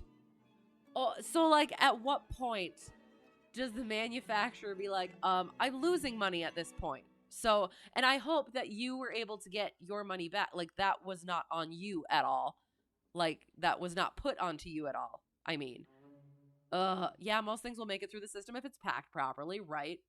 You get skittery with ordering PC parts from Amazon for that reason. I don't think I ordered anything from Amazon. I think I went through, like, specific, the specific places. So I'm glad I didn't do that then. And when drivers are stressed out, overworked, exhausted, they just don't care. Right, exactly. As a driver, would you trust people who put out, like, little boxes if they have, like, chips and drinks and stuff like that? I feel like I wouldn't trust anybody for that. Like, it's a nice thought, but you never know what creep is, like, putting that stuff out. So, I don't know. Oh, okay. I think I think we kind of went over the things. I'm trying to think if there's anything interesting with. Yeah, like, I liked these last two because they had that the connection between these two specifically, I guess, I'd put with the people who you kind of assumed, like it had the thing of the don't judge by appearances sort of thing. Where the people you assumed were the ones who were potentially in the wrong. You got the Arthur and the Mrs. Toller. And again, not in the wrong, but just like the not likable sort of people. They're the ones who were actually decent. And then, yeah, the people who otherwise, like, again, contrasting. God, I do. I feel like I'm back in school a little bit, but I kind of like it just because I love thinking about this stuff. So the similarity but contrast between what's her face, Mary in the Beryl Coronet, and what's his face, Rewcastle, because on one hand she actually was a decent person, kind person, lovely person, and was allowed herself to be corrupted, and did bad thing and continued to do bad thing, ran off with words I can't say because I'm a lady. And then you got Rewcastle, who appeared to be lovely and jolly and happy couple and like devoted to wife and son and stuff like that. And then turned out to be he was himself already corrupted one point or another. And so like it is like those two differences of character while also kind of coming to the same conclusion where you didn't hear again, it was kind of assumed at the end that Mary was going to get what was coming to her because of that issue. And then here, dude got mauled by a mastiff in the throat, and again was always a broken man. So like he was kind of like what is the phrase? Cut off at the ankles. In that respect. So there is like Mary could potentially come back from this. I mean, could she? I don't know. We'll never know. Rewcastle, he's kind of set now and probably, hopefully, will not mess with anybody else from here on out. So, yeah. And everyone is kind of happy. Except for the people who didn't deserve to be. Hey! Excellent. So, yeah. All right. Okay. Think their engineers actually got involved. It was getting bad because you think they sent you every stocked part in the US before you got a good one. Oh my gosh. That's ridiculous. Like, again, at what point? You don't wait until, like, the end. You take action now. I don't know. Yes, you love people that do that. You would treat their packages with extra care and make sure to say thank you. Oh, leave a note. Okay. And you get free food and drinks from businesses. Like, I feel like I would trust businesses more than just like random people's houses. But yeah. But you have plenty of stories. People trying to steal your truck, weird situations, things you hear on the street, crazy weather, I bet. Oh, and I always feel bad about that too, where I'll like order something and then like the person will have to come in like you said, crazy weather, and it's like, well, but I could wait. You don't have to deliver it today, but like that's not within my ability. So, as you say, you've seen Colorado's butthole up close and personal for 2 years straight. Oh my God, that's a way to put it. Vivid. You love driving in snowstorms? That's good, I guess. At least someone does. Like, is it because like the whatever thing you drive is actually decent?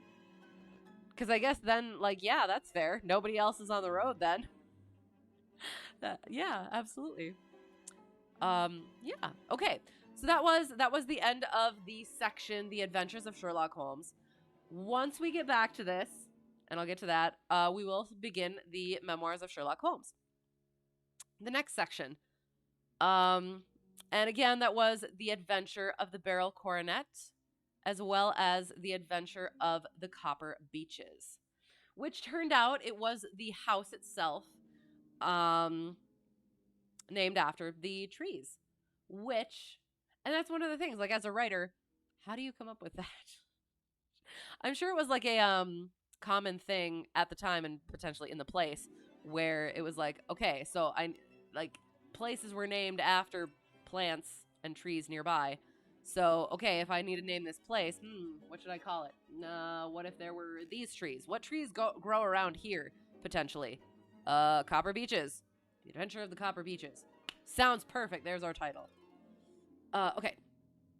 The thing is, if you don't go out on a route or deliver boxes the next day,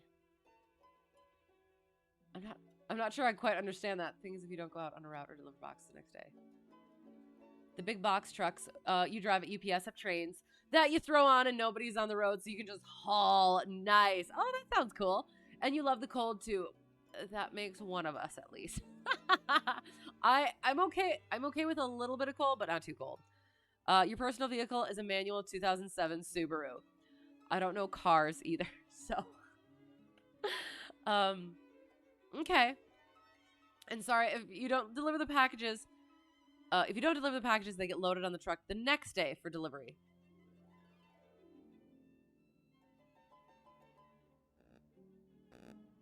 Which means there's more packages to deliver, or what? I'm sorry, I'm not. So, okay, so it can stack up if you have a lot of closed or unable to deliver. Right, okay. So I was kind of correct. All right. Sounds good. Interesting. And I love learning about all like the different, all sorts of different arenas, because it is. It's just everywhere has so many interesting aspects to it that you wouldn't otherwise get to experience, because you can't experience everything all the time. So, yeah. All right. So, I'm going to have to go. I have to go clean yet. So sorry. Sunday is very likely not going to do our chips challenge. If I get a hankering and it's not too late, maybe we'll go ahead and do it. Otherwise, we will fly again on Tuesday, barring changes. Hopefully not, but barring changes. And then we'll see about next Thursday. I kind of want to, since we're at a break here with the starting a new section of Sherlock, I kind of want to leave it for now so that I can, especially because hopefully everything is crossed, fingers are crossed, arms crossed, eyes are crossed, toes are crossed, legs are crossed, all the things are crossed. I will be able to get my night hours in next week.